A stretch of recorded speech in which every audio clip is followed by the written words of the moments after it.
Chapter 264, Taking a Concubine, 1. This chapter has been stolen from Valera novels. Please read from the original source. When the accessory case was opened, a sleek flash of light shone from within. All the spectating noble madams and ladies gasped in unison. A set of smooth, bright white pearl accessories was lying within the case, composed of a headdress, a necklace, a bracelet, a pair of earrings, and rings. The noble ladies gathered here had seen plenty of pearl accessories, but they had never seen such an elegant and eye-catching set before. The pearls weren't one of a kind, but the designs were enough to stun each and every one of the onlookers. The pearl necklace was the most impressive. On either side of the thin silver chain, there were white pearls interchanged with intricate little golden flowers, while two complicated-looking golden lotus flowers were entwined with each other and dangling from the center of the chain. Sitting in the center at the linking point of the lotus flower pattern was a smooth, silky golden pearl about the size of a thumbnail. Despite being surrounded by gold, the golden pearl didn't lose any bit of its own glow and instead looked even more lustrous, adding an aura of elegant luxury to the necklace. Actually, in this entire set of pearl accessories, this golden pearl was the main focus. It was also due to this golden pearl that the other normal pearls on the other accessories seemed even more white and ornate. The ladies were all stunned. They had never seen pearl accessories like these before. Even the accessories from the Imperial Palace couldn't match up to this. In a short moment, all the noble ladies were so entranced by the glowing pearls that they had forgotten to speak. Madame Zou's pleased expression had instantly flipped the moment the accessory case had been opened. Though she had previously been able to keep her rage well hidden, this time, it was just too much.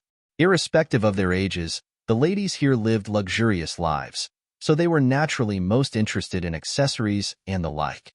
While a rare 100-year-old ginseng might be able to make them gasp in surprise, a novel set of accessories would be able to make them go crazy. Countess Jingen hadn't looked at the accessory case yet. When she noticed the expressions of the crowd surrounding her didn't look right, she turned to look at her side. Now it was her turn to be stunned. Countess Jingen quickly came up with a light reprimand. Sanlang's wife. Dear child, how could you give me something so expensive? There weren't many women who didn't like dressing up in pretty clothes and jewelry. Everyone liked beautiful things. Even the sickly Countess Jingen wasn't an exception. Countess Jingen wouldn't have blamed Chu Lian if her gift had been ordinary. However, if her gift could make others envious, then of course she would be even more pleased with the gift. Now Countess Jingen felt that the love and effort she had spent on her youngest daughter-in-law hadn't been wasted at all. Chu Lian was a good child who knew how to repay kindness. After getting praised by her mother-in-law in front of a crowd, Chu Lian didn't reply with some nice-sounding empty words to win even more of her favor like Madame Zhou had. She stood up and curtsied towards Countess Jingen first before explaining with a smile, "Mother, please rest assured. This accessory set isn't as expensive as it looks. The pearls are all easily bought from Jinshi Pavilion. It's only the designs that were personally drawn by me. I had one of Jinshi Pavilion's master craftsmen make it for me." Chu Lian really hadn't spent much on it.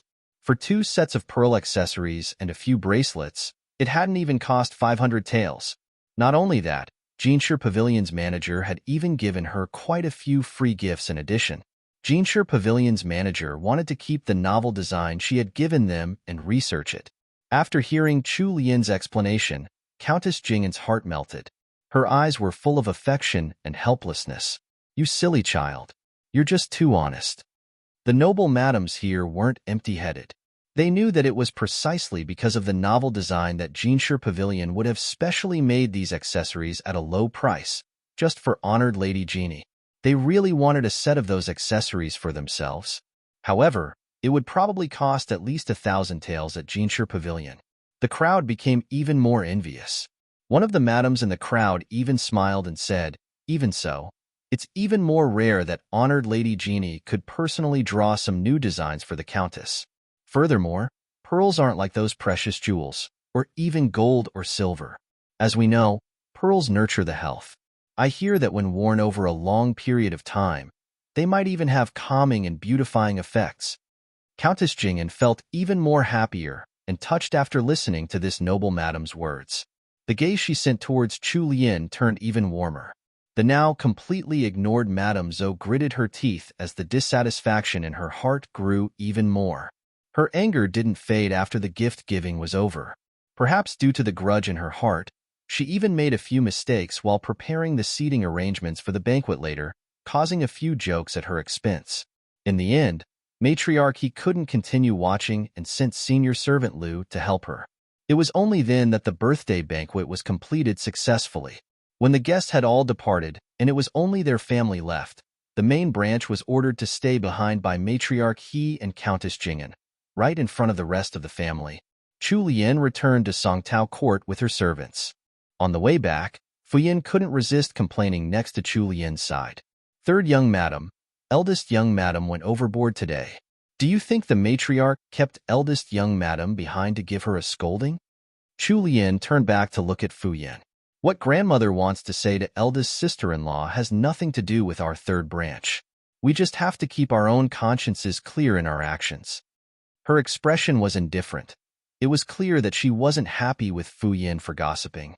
Fuyin also knew that third young madam was angry, so she immediately lowered her head and kept silent. It didn't matter if Fuyin gossiped about these matters within the confines of Songtao Court. However, if this were to spread out of their courtyard, then others would be able to reprimand her for not managing her servants properly. Furthermore, careless talk invites disaster. Being talkative wasn't necessarily a good thing, especially when it was one of her personal handmaids. Actually, she had already guessed why Matriarch He and Countess Jing'an had kept the main branch behind just now. This was something that was supposed to have happened earlier. It was only because she had interfered with Madame Zhou's fate and saved her from that kitchen fire that this matter had been delayed. She had thought that this event wouldn't happen now that Madame Zhou was hale and hearty. However, who could have known that some things would still run their course? Just as Rome wasn't built in a day, the trouble broiling in the main branch hadn't suddenly come into existence with her arrival. Chu Lian sighed. Now that things had progressed to this stage, it was already out of her hands. Chapter 265. Taking a Concubine, 2. This chapter has been stolen from Valera novels. Please read from the original source. At this time, He Dalong had just walked out of Countess Jing'an's courtyard. However, it wasn't just him and his wife now. A young lady was following behind them with her head lowered and a blush on her cheeks. This lady was Countess Jing'an's handmaid, Miaozhen. Miaozhen was no longer Countess Jing'an's handmaid, and was now Dalong's bed servant, essentially a concubine. This was something that Matriarch He had personally decided. The matriarch had even ordered He Dalong to consummate their relationship this very night. He Changqi had a cold expression on his face now. His looks had taken after Count Jing'a, a square face and a tall, strong body with tan skin. When he put on such an expression, it was hard for others to get close to him. Right behind He Changqi was the pale Madame Zhou. Halfway back to their courtyard, she wanted to tug at her husband's sleeve. However, even though she reached out a few times, she couldn't bear to lower her dignity to do it in the end. By the time they reached home, the couple still hadn't exchanged a single word. Matriarch He's senior servant Lu was following behind the couple. She observed the couple indifferently before shifting her gaze away, remaining silent as well. When they reached the parlor, instead of trying to plead with He Changqi, she simply continued standing there with a ghastly pale face. This action made He Changqi press his lips together in empty disappointment. Even senior servant Lu, who was not far behind, shook her head secretly. Madame Zhou was just too much of a failure as a wife. When the steadfast loyalty of her relationship with her husband was being tested, she was still unwilling to lower her head and only tried to keep up a strong and haughty pretense. What sort of result could that action get her? Senior servant Lu hadn't spoken at all on the way here in order to give Dalong and his wife a chance. This was also something that Matriarch He had instructed her to do in secret. Unfortunately, Madame Zhou hadn't been able to grasp this chance. In the parlor of their courtyard, husband and wife kept silent and waged a cold war with each other. He Changqi was originally a more traditional kind of person. How could he lower himself to coax his wife? Thus, the Cold War brewed even fiercer. Finally, senior servant Lu had to step up to break this stalemate. Eldest young madam, it's getting late. You've been busy the whole day, so why don't you rest a little earlier? This old servant will help arrange matters for Heir Jing'an. Although senior servant Lu spoke politely, it was clear in her tone that she wasn't going to accept any refusal. Frustration had been brewing in Madame Zhou's belly for a long time.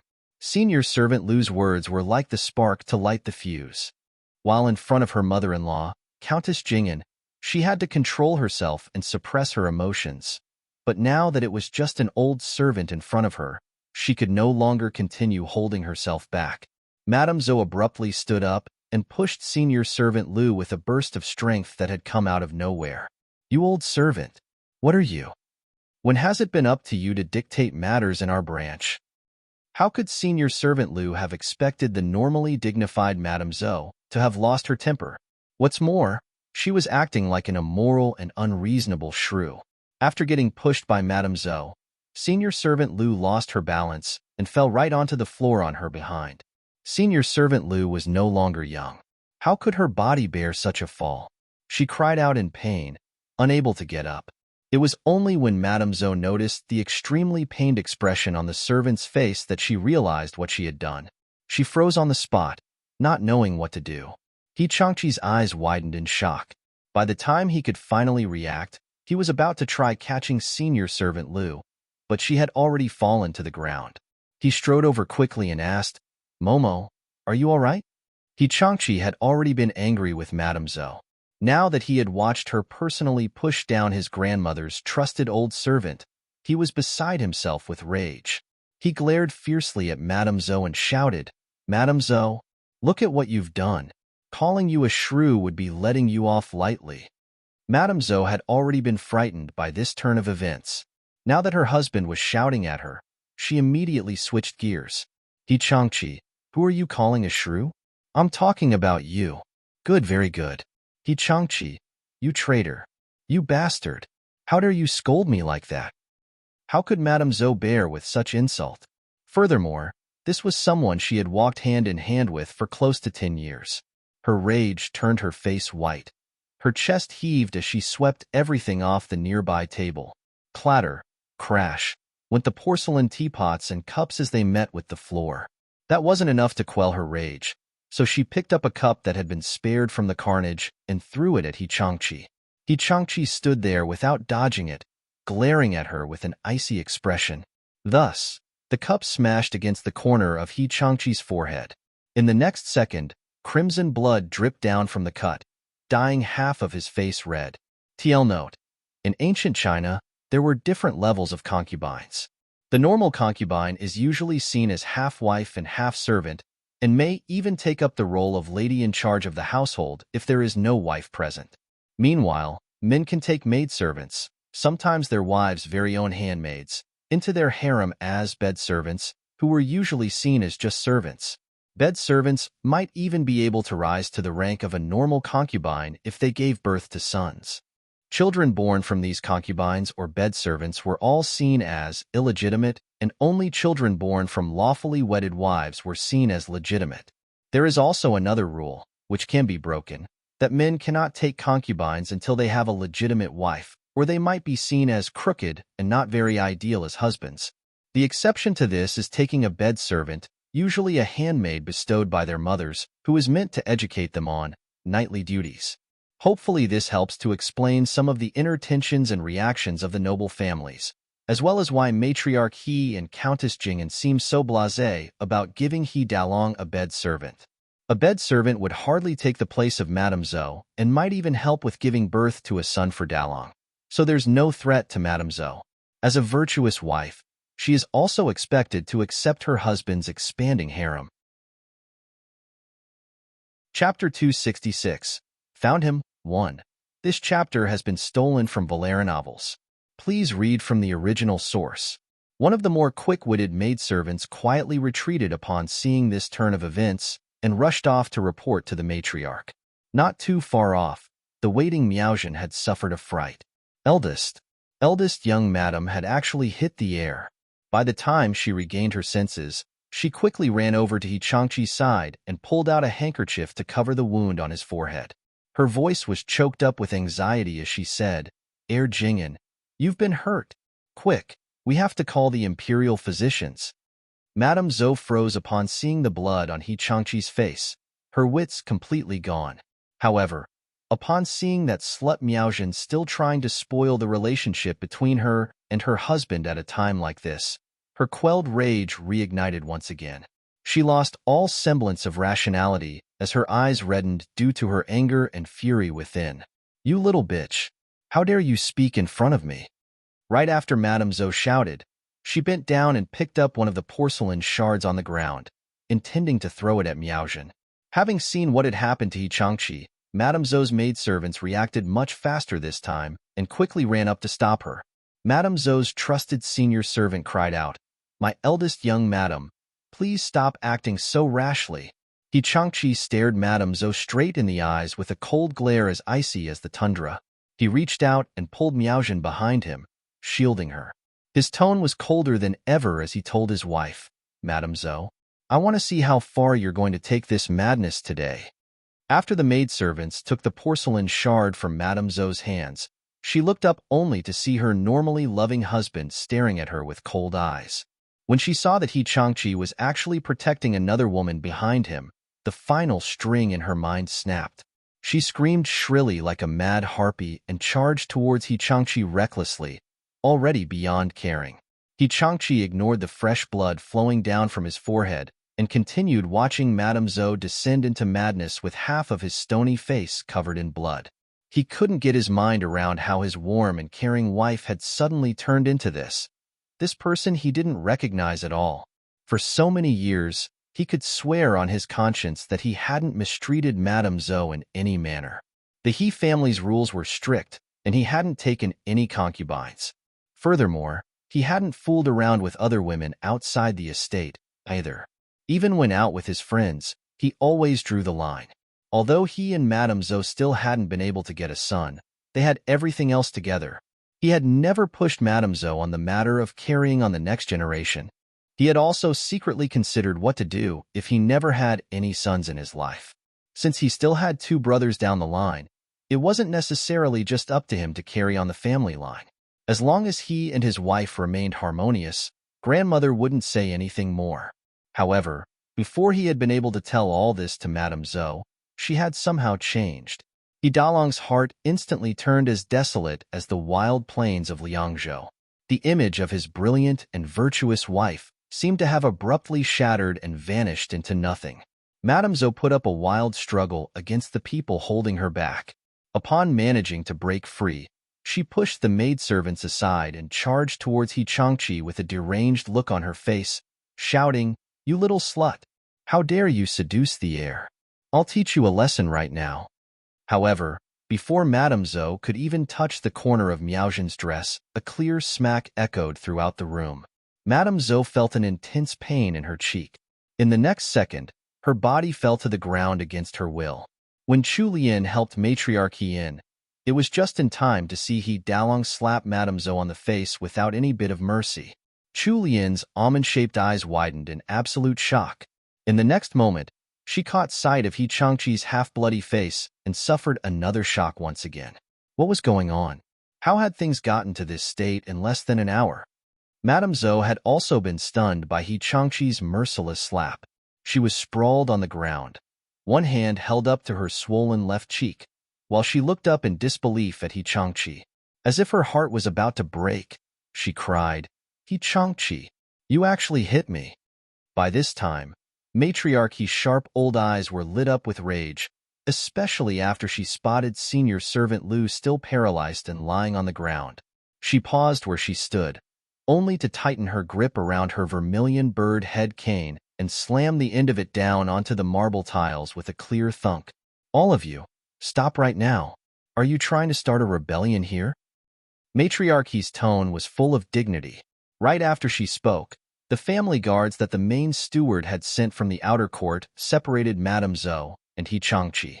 On the other side, some maidservants carried the injured senior servant Lu off to a side room. There were also servants who immediately started tidying up the mess in the parlor. Perhaps Matriarchy's angry shout had come to some use, as Madame Zhou finally regained some of her rationality. Her eyes were fixed on that slut Miaojin as she helped He Changqi to a chair, and then helped the doctor with cleaning up the wound on his forehead. The corner of Madame Zhou's lips tugged downwards, but in the end, she wasn't able to say a word. Now that the situation was under control, Chu Lian helped Matriarch He to the main seat in the parlor. Once the matriarch was seated with her hands on her cane, she shouted once again with a stony expression, "All of you in the main branch, kneel down right now." Chu Lian glanced at the enraged matriarch He next to her before secretly glancing at her brother-in-law and sister-in-law in front of her, about to kneel down with the support of the servants around them. She quickly whispered into Matriarch He's ear.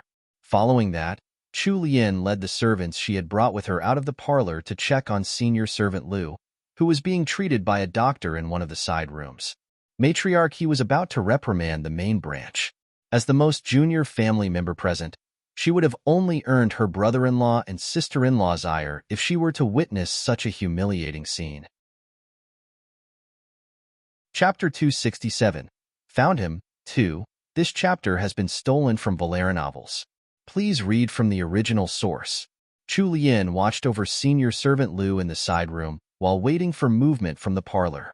Luckily, senior servant Lu's body was still rather robust, so she had only broken a bone from this fall. She would be completely fine after lying in bed and resting for 3 to 4 months. It was only about an hour later that someone came over from the parlor to report. When Chu Lian finished listening to the report, she quickly got up to return to the parlor. As she held onto Matriarch He's arm to support her as they left the main branch's courtyard, Chu Lian turned back to look through the parlor's open doors. The master and mistress of the main branch were still kneeling in the center of the parlor, their backs ramrod straight. However, husband and wife were now like strangers, ignoring each other. After sending Matriarch He back to Qingxi Hall, it was clear that the matriarch was worn out. Before she left, the matriarch didn't forget to remind her not to speak of the matter, and especially not to let Countess Jing'an find out. Chu Lian nodded in agreement. She sent the matriarch all the way to her bedroom before returning to Songtao Court. The next day, Madame Zhou had been grounded by Matriarch He. She heard that He Changqi had already consummated his relationship with Miaozhen last night, and that Miaozhen had settled into He Changqi's study. Due to various reasons and circumstances, He Dalong had still taken a concubine before he had hit 30 years of age. However, when the servants talked about it in private, they would say that the heir had merely accepted a bed servant. A bed servant couldn't be counted as a concubine, so he hadn't broken the He family's rules. After all, it was his wife who hadn't been able to give birth to a male heir after 10 years. Since Madame Zhou had been grounded by Matriarch He for half a month, the management of the estate fell to Matriarch He instead. In the past few days, whenever Chu Lian made her morning visits to Qingxi Hall, she would be held back by the matriarch for quite some time, either getting forced to go over some of the estate's account books or to watch the matriarch handle various matters of the estate. If not for Chu Lian being a bag of lazy bones who didn't want to take over the management of the estate, Matriarch He would have probably let her temporarily replace Madame Zhou as the lady in charge. In the blink of an eye, it was already mid-October. These days, Chu Lian didn't leave the estate at all in order to avoid the inescapable pest, Xiaobojian. During this time, Royal Princess Duanjia only visited her once to pass on some gifts from Princess Wei. Before she left, Chu Lian accompanied Royal Princess Duanjia on a walk around her own courtyard. They had even gone to the study in the outer court, but Royal Princess Duanjia's expression still remained unhappy for some reason. Chu Lian had too many things on her plate, so she didn't delve deeper into the matter. She and Royal Princess Duanjia also discussed opening a jewelry store together.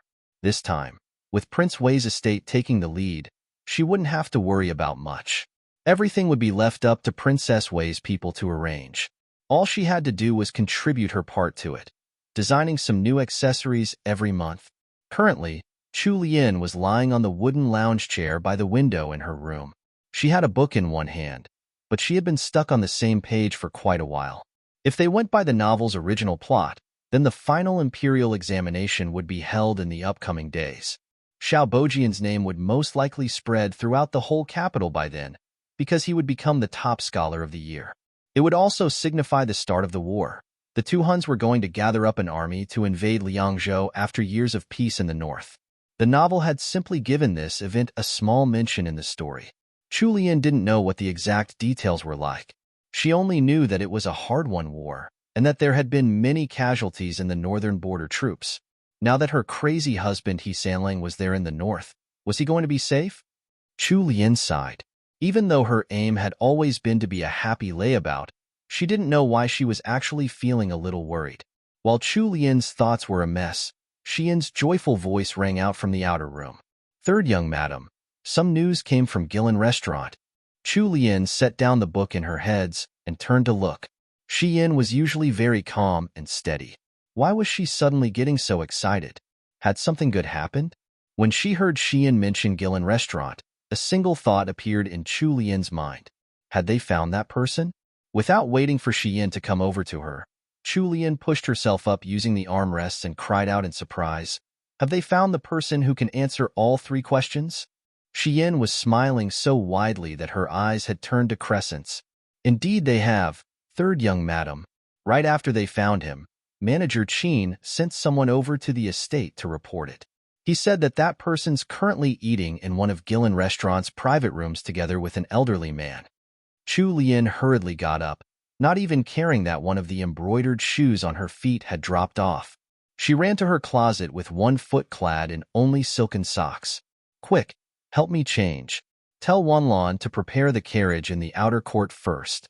I have to go to Gillen Restaurant right now." "Oh, right. Get senior servant Zhong to bring out one of the jars of grape wine I brewed recently. And don't forget to send someone to notify grandmother that I'm going out." Chu Lian was completely flustered. That person was Great Dr. Miao. She had actually found him. Chapter 268. The Great Doctor Shows His Skill, 1. This chapter has been stolen from Valera novels. Please read from the original source.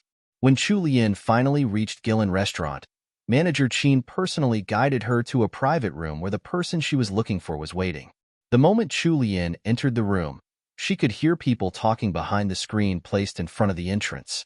"Brother Miao, if not for you, we would have had to wait a whole month to eat in this Gillen Restaurant." "Oh, this Gillen Restaurant is that popular?" "Brother Miao, you've just arrived here so you wouldn't know about this, but the owner of this Gillen Restaurant is the very, very wise." Immediately after, a deep chuckle resounded. As smart as this owner is, how could they compare to Brother Wang? Down Restaurant's Mr. Wang burst out into laughter. "I can't live up to that boast. Honored Lady Jeannie and I can't be compared on the same level. Her business skill is so much better than mine." Can you guess how long it took for Gillen Restaurant to become this popular in the capital? A month, maybe 2? Surely you're not going to tell me that it only took 10 days? Old Wang, even if you like to exaggerate your stories, that's just too unbelievable. There's always a certain order to things. When you brought me here, it was obvious to me that this old alleyway isn't a good location for a restaurant.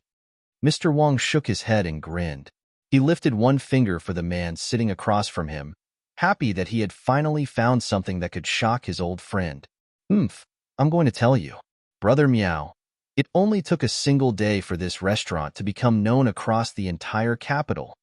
Great Dr. Miao was in the middle of picking up some pork slices and mashed garlic. When he heard his old friend's words, his eyes almost popped out of his head. "Brother Wang, you're not pulling my leg, are you?" Mr. Wang cast a sideways look at his old friend with sharp eyes. If you don't believe me, you can ask Honored Lady Jeannie herself when she comes." "You're saying that the owner of this restaurant will be coming to look for us?" Mr. Wang really didn't know what to do with this innocent, naive old friend of his. There's no such thing as a free lunch. Since his old friend was the only one who could answer Gillen Restaurant's 3 questions, what did that mean? Those questions had been specially prepared for Great Dr. Miao. They had been put up just to lure this big fish into their net. Someone had likely reported this news to Honored Lady Jeannie. In a short moment, he would finally be able to meet the owner of this Gillen Restaurant. Chu Lian took in a deep breath to suppress the excitement in her heart and made sure she had a normal expression in place before stepping around the screen. Once she passed the screen, she could see 2 men sitting across from each other as they ate and drank. Chu Lian bobbed in greeting towards the 2 men before taking a seat at the same table, facing the window. Manager Qin personally guarded the private room from outside. An hour later, Chu Lian brought her maidservants out with her as she exited the room. Manager Qin fell into step behind her and carefully asked, "Third young madam, was it successful?" Chu Lian had lost control of her emotions. Her good cheer was written all over her face. To Manager Qin, she nodded and instructed, "Let Mr. Miao stay in Dark Court 1 over the next few days. In 7 days, pick someone you trust and bring Mr. Miao to the Jing'an estate." After she finished giving Manager Qin his orders, she returned to the Jing'an estate. The novel was right. Great Dr. Miao was an absolute foodie. With those questions as bait, and after offering up the grape wine she had personally brewed, Great Dr. Miao had come to an agreement with her and agreed to go to the Jing'an estate in 7 days to check Countess Jing'an's illness. However, one of the conditions was that Chu Lian had to personally cook a dish he hadn't tried at Gillen restaurant. This condition was an easy one for Chu Lian, so she agreed to it without hesitation. On the way back to the Jing'an estate, Chu Lian had already thought of what to make: the crispy roast duck that royal Princess Duanjia kept talking about. House Jing'an's carriage was driving down a spacious green cobblestone street when a black horse galloping at full speed approached the carriage from the front. At a glance, it could be seen that the black horse wasn't just any common steed off the street. The manservant driving the carriage was worried that they might get into an accident, so he nudged the carriage horses to the side of the road while cutting their speed drastically, doing his best to give the galloping horse as much space as he could. However, the rider of that galloping horse didn't seem to notice that gesture at all. Conversely, he stuck to his own path and even moved closer to the carriage. Without waiting for House Jing'an's manservant to react, the black horse crossed paths with Chu Lian's carriage with just a hair's breadth between them, and then disappeared at the end of the street. As the horse sprinted past, the gust of wind it left in its wake parted the curtains covering the window of Chu Lian's carriage. Chu Lian could only hear the thundering hoofbeats pass by a little too close for comfort.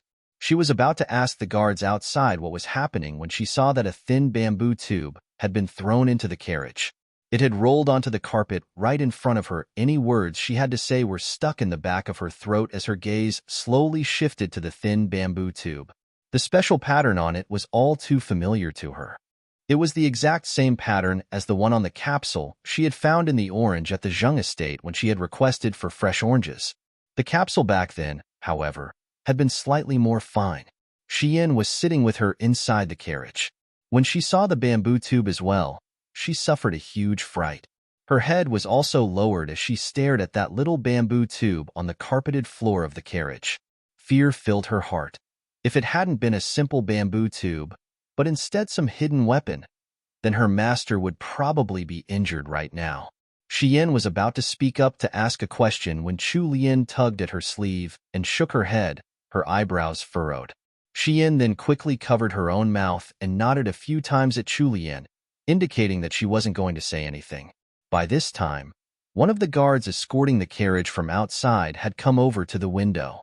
He asked in a worried tone, "Third young madam, are you all right?" Chu Lian quickly tried to regain her composure and make her voice sound normal before answering, "Yes, I'm fine." "Why? Has something happened outside?" Hearing her calm tone, the guard relaxed. "It's nothing. It was just a galloping horse passing by. Third young madam, if you need anything, please call for this subordinate." After waiting for a moment and ensuring that there were no other sounds outside the carriage, Chu Lian reached out to pick up the bamboo tube. With the tube in her hands, she waited yet another moment before taking in a deep breath and opening it up. TL note: the pork slices and mashed garlic look so good. I can almost taste the yummy garlic. I found a recipe in English if anyone's interested in trying it out. https://www.chinasichuanfood.com/pork slice and mashed garlic/ also. Someone asked for a glossary of all the foods that have appeared in TMR so far. Would anyone be willing to help collate them? I can link to it in the table of contents if you do 3 pork slices and minced garlic alternate version with chili sauce. Chapter 269. The Great Doctor Shows His Skill, 2. This chapter has been stolen from Valera novels. Please read from the original source. There was a rolled-up piece of paper inside the bamboo tube. She gently smoothed out the paper and read the 2 lines of words written in the Shojin style. Xiao Bojian's writing was completely different from He Changdi's. He Changdi's words were usually written in bold and powerful strokes, lending a somewhat grand air to them. Xiao Bojian wrote with such force that his words could be seen from the back of the paper, but they were neat and almost mechanical. It was rare to see any words touching. You could tell what a person was like through their handwriting. However, just looking at this meticulous handwriting, it was likely that no one would be able to discern the well-hidden greed and ambition within Xiao Bojian. Anything could be faked. What the naked eye could see, what was shown on people's faces, all of it could be used to deceive others. Xian's eyes were fixed on her master. When she saw that Chu Lian's brows were drawn together and her expression didn't seem too good, she tried asking, "Third young madam, is anything the matter?" Chu Lian returned to reality and directly passed the note over to Xian without any intention of concealing its contents. Xian took the note and glanced over it. There wasn't much to read, but the gist of the message was that they were requesting to meet with her master half a month later. Xiao Bojian had successfully become the top scholar in the final imperial examination, and old Duke Ing had been his mentor. He would hold a banquet of gratitude for his mentor in the Ing estate then. Xiao Bojian was hinting that Chu Lian should use this chance to return to her maiden house. Xian looked at Chu Lian worriedly and bit her lip in unease. "Third young madam, do you want to go?" Chu Lian returned Xian's stare for a long while before asking, "Xian, do you think that I'll be going?"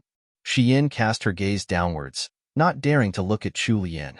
Quite some time passed before she finally managed to squeeze out the words, "Mr. Zhao's status is no longer as ordinary as before." Chu Lian sneered. No longer ordinary? He was just a measly top scholar.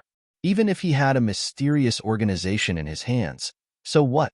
She, Chu Lian, wasn't one to follow someone else's bidding. Chu Lian took the paper note from Xian's hands and tore it to shreds before throwing it into her hand warmer and turning it into ashes.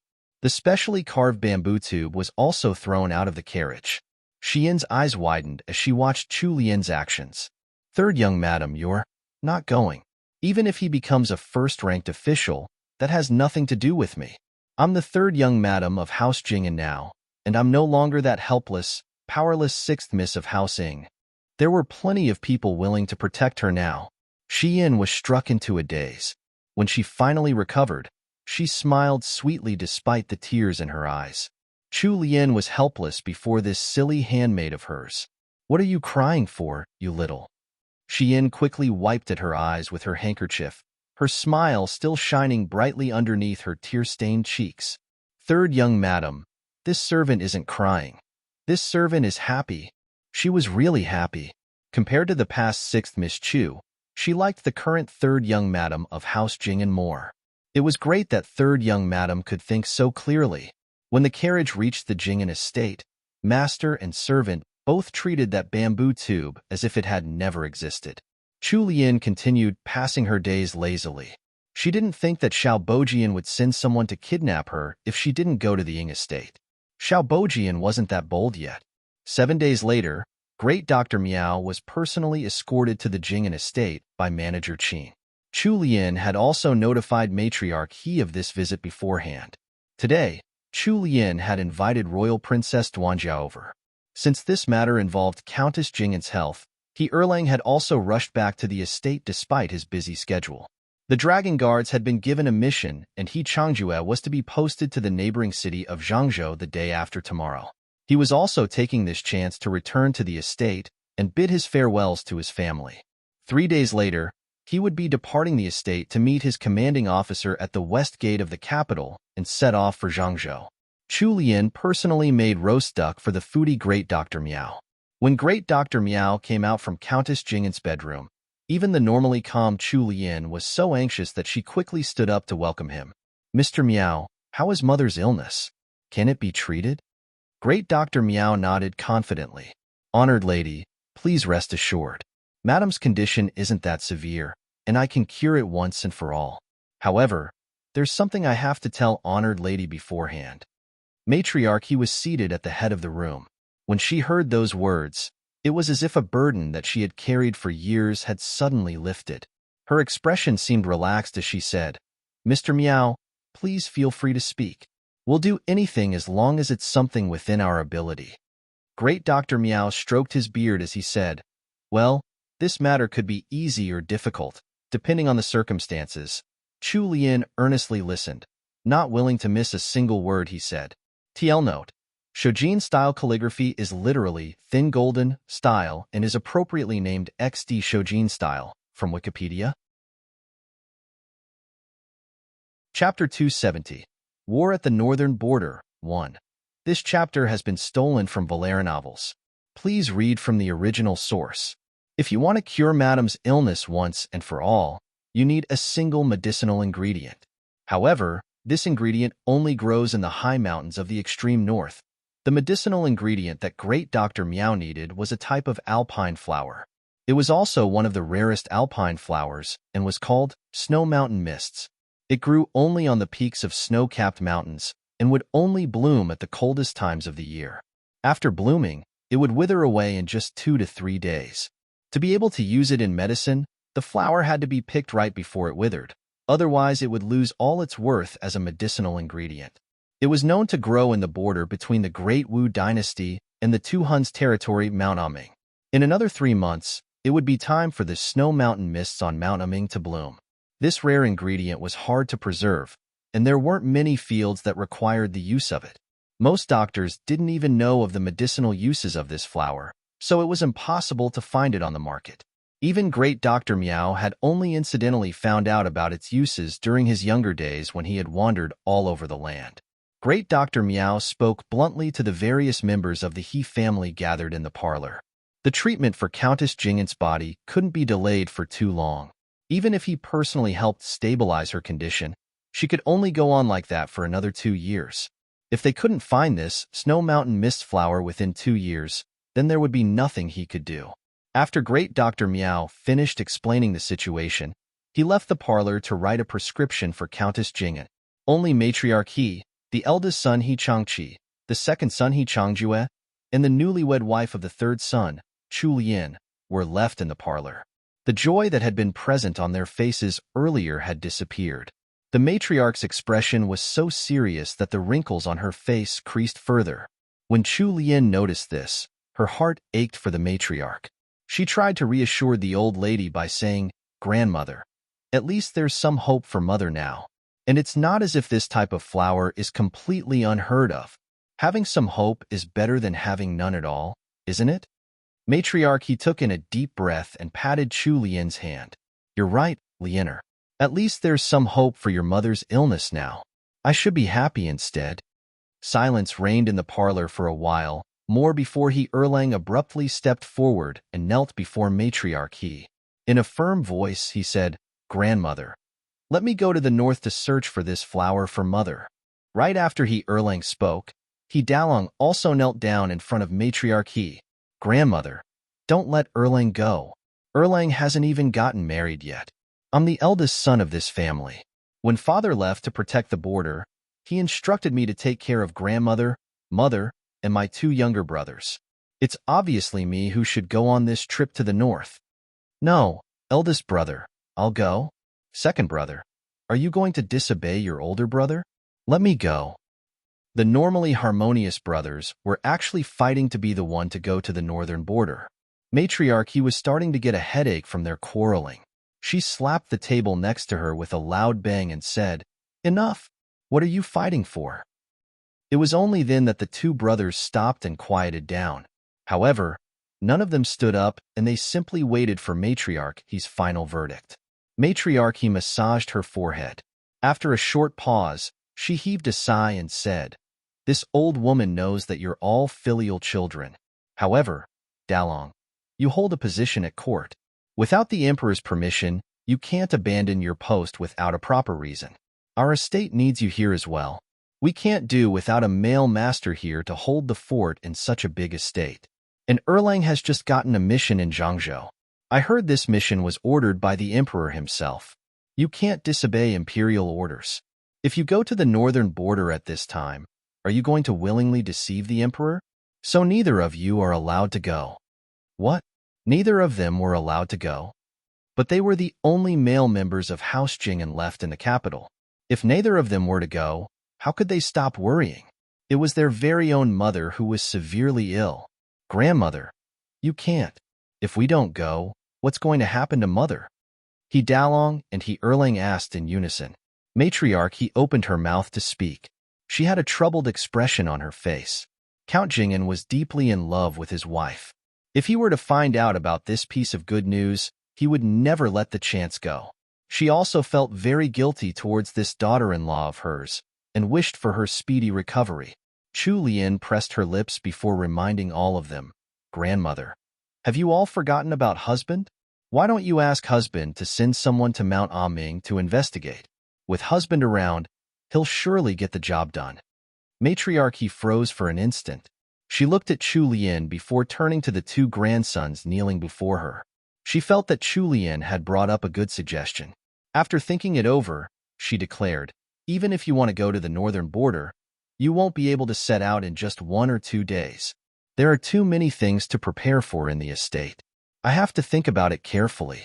Lianer is right, we still have Sanlang at the northern border, so the two of you shouldn't worry too much. Especially you, Erlang. You can't fool around with an imperial mission on your shoulders. Pack up and go back to the left military guards today. He Changjue wanted to protest, but after getting glared at by He Dalong, he could only lower his head and agree to it. Chu Lian escorted Matriarch he back to Qingxi Hall before returning to her own courtyard. TL note, yes, our adorable author, Snow Mountain Mists, did a self-insert and added herself as a medicinal ingredient in the story XD. Chapter 271. War at the Northern Border, 2. This chapter has been stolen from Valera novels.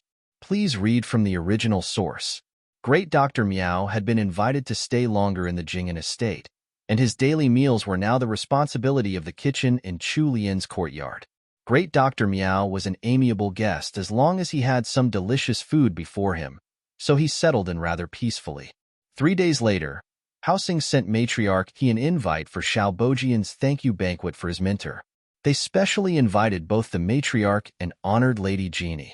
As Matriarch he held the invitation in her hands and wondered how she should reply. Chu Lian's father, Chu Qijing, had also sent an invite over. It was delivered straight to Chu Lian. Chu Lian didn't know that Matriarch he had been invited as well. Her brows furrowed when she received the invitation from her father. Xiao Bojian seemed to have anticipated her reluctance to attend the banquet and had purposely gotten her father to send her an invite. What was he trying to do? Chu Lian's mood remained agitated until late afternoon, when she brought the invite to Qingxi Hall to discuss the matter with Matriarch he. Just as grandmother and granddaughter had settled down in the parlor of Qingxi Hall, they could hear some noise coming from outside. Matriarch he hadn't been in a good mood in the first place. When she heard the disturbance, her expression turned grave. Mu Xiang, go outside and find out what's going on. In a short moment, Mu Xiang returned. Her face was full of anxiety as she ran back in without minding her usual etiquette. She hurriedly reported, Matriarch, the person causing the disturbance outside is a guard from Prince Jin's estate. He said that there's something urgent to report to Matriarch. This servant accidentally overheard a part of it. War has broken out at the northern border. What? Matriarch he abruptly stood up in shock. Chu Lian's almond-shaped eyes had also widened in surprise. However, she had already been mentally prepared for this piece of news, so her reaction was much calmer than Matriarch he's. The news was too much for Matriarch he. Her body wavered before she completely lost her strength and almost fell forward. Luckily, Chu Lian spotted this in time and quickly caught hold of Matriarch he. The maidservants nearby also hurriedly stepped forward to support the matriarch. Grandmother, are you all right? Are you feeling unwell anywhere? Matriarch he leaned on Chu Lian's shoulder as she massaged the bridge of her nose. After a long moment, she seemed to have finally recovered some of her spirit. She slowly opened her eyes. I'm all right now. Quick, let the messenger in. Mu Xiang rushed out to call the messenger. Chu Lian helped Matriarch he to her seat once again. Scared for the matriarch's health, she told Wanlon to request Great Dr. Miao's presence. The worn-looking man was escorted in by the main steward of the outer court. It was only after the messenger showed his token that Matriarch he finally believed that this man was from Prince Jin's estate. Tell me, what's happening at the northern border? Matriarchy's voice was hoarse and carried a heavy sense of fatigue. The messenger bowed before he started his report. The Tuhan army has gathered outside Liangzhou. The northern border troops have already skirmished with them a few times. Great General Qian is currently leading the northern border troops and doing his best to defend against the Tuhans. However, the weather is getting worse over there, and Liangzhou City is seeing heavy snowfall. The only worry is that the heavy snow might close up the mountain pass and block the supply line. When two armies are at war, their biggest worry is running out of supplies. The Tuhans had bided their time for over a decade. It was likely that they had already sussed out the supply times of the northern border troops and had specially chosen this period to mount a surprise attack. Matriarch He and Chu Lian both gasped upon hearing this news. Once their supplies ran out, the whole army would likely starve to death before the Tuhans took action. This wasn't a warm spring day they were facing. The winter over there could even kill the hardy, frost-resistant yaks. Matriarch He felt her body turn to jelly. She turned an affectionate yet pitiful gaze upon the young granddaughter-in-law next to her. The words she wanted to say refused to come out of her throat. After a short moment, Matriarch He seemed to have rediscovered her voice. "All right, I've received your report. You can go back now. If there's any news, please ask Prince Jin to inform us." The guard who had played messenger bowed once again before quickly departing. The atmosphere inside the parlor was heavy. It was only after a long period of time had passed that Matriarch He finally spoke up again. "Lianer, it's been hard on you." Chu Lian paused for a moment in surprise before reaching out to grasp Matriarch He's wrinkled hand.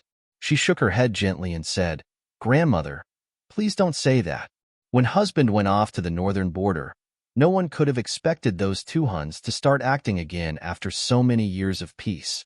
As the saying goes, danger opens the door of opportunity. Maybe this Tuhan attack might be a good chance for husband. It's useless for us to keep worrying here in the estate. Why don't we invite eldest brother here to discuss this matter? Eldest brother has many connections, so he might be able to look for more news." Matriarch He was getting old after all. Even though she was still wise, her mind wasn't as quick as it had been. Upon hearing Chu Lian's reminder, it was like a light went off in her head. She quickly ordered someone to summon He Dalong back to the estate. He Changqi's many connections did come to use. He quickly gathered some news using various channels. War had indeed broken out at the northern border. Furthermore, it was snowing heavily in Liangzhou City now. Although the court wanted to send in relief, they were held up by the snows at the foot of the Qin Mountains. The reinforcements and supplies weren't able to pass. The alternate path was to go through Chongzhou Prefecture and go down the Li River to reach Su City. Beyond Su City was Lake Qianshan. However, by this time, the lake had already frozen over and they couldn't sail across at all. With all the roads to the northern border closed, the officials at court were at a loss for what to do. They could only watch the situation get increasingly worse. Right at this time, the news of a major case of embezzlement in the neighboring city of Zhangzhou spread throughout the capital. As part of the Dragon Guards, He Erlang was assisting with the case, so he probably wouldn't be able to return for another month. Prince Jin sent news about Liangzhou every day. Meanwhile, Matriarch He was looking more and more frail as the days passed. Countess Jing'an, whose health had just taken a turn for the better, inadvertently overheard the servants talking about the war in Liangzhou and immediately fainted right over, becoming bedridden once more. This winter, the whole of House Jing'an seemed to be on the verge of collapse, as if it would just vanish to the whims of time on the next tick of a second. Chapter 272. Preparations 1. This chapter has been stolen from Valera novels. Please read from the original source. On the night that Chu Lian had found out that war had broken out in the northern border, she couldn't fall asleep until midnight, even though she usually liked to go to bed early and get her beauty sleep. Chu Lian tossed and turned on her bed. The drowsiness that had plagued her earlier had all but disappeared, and she couldn't summon it back no matter what she tried. In the end, Chu Lian could only lie flat on her back underneath her warm blankets, staring up at the canopy of her bed shrouded in darkness. Although she had read the original book, So many things had changed by now. And even if the events had somehow miraculously stayed the same, it wasn't like the book had described every single matter in great detail, either. Take, for example, the battle going on at the northern border. Chu Lian only knew that an event like that would happen. She didn't know whether they were going to win or lose in the end, let alone how they might have won. Although she wanted to be a carefree layabout who just cooked good food and earned money all day, the prerequisite for this was that House Jing'an had to be doing well. If House Jing'an was in a precarious situation, then this title of third young madam would turn to nothing. Furthermore, she loved the family she had in the Jing'an estate very much, with the exception of Madame Zhou. She didn't want to see them sad or grieving, nor did she want to see them individually sacrifice themselves for the family. Chu Lian closed her eyes, on the brink of making a decision that would determine the fate of her family. When her almond-shaped eyes reopened, it was as if the entire universe was reflected in them, even in the midst of absolute darkness. All this time, she had been living happily under the protection of her senior family members. Now that it was time for her to carry her part of the family burdens, she wasn't going to shy away.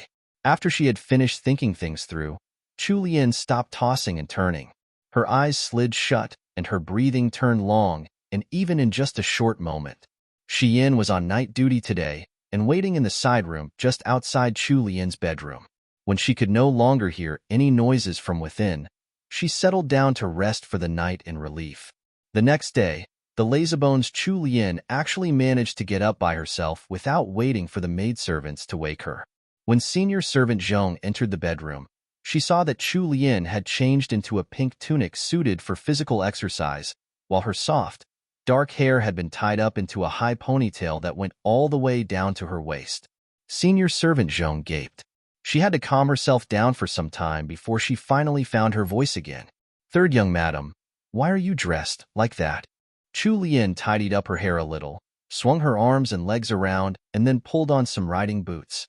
It was only after all that she looked up and smiled at senior servant Zhong. "For morning practice, of course." Senior servant Zhong's face flushed purplish red. Morning practice? She knew that the master and young masters of the estate had the habit of getting up early in the morning to practice martial arts, especially third young master, who would practice every day regardless of the weather outside. That was because House Jing'an was a military official family. If they wanted to get a post at court, they had to use their abilities to earn one. However, the young and sweet third young madam was just a 15-year-old girl who still had baby fat on her cheeks. Wasn't the idea she was going to morning practice quite laughable? Shi Yin and the rest hadn't mentioned that third young madam practiced martial arts either. There was a special martial arts arena and indoor gym in Songtao Court. It was He Changdi who used those areas previously.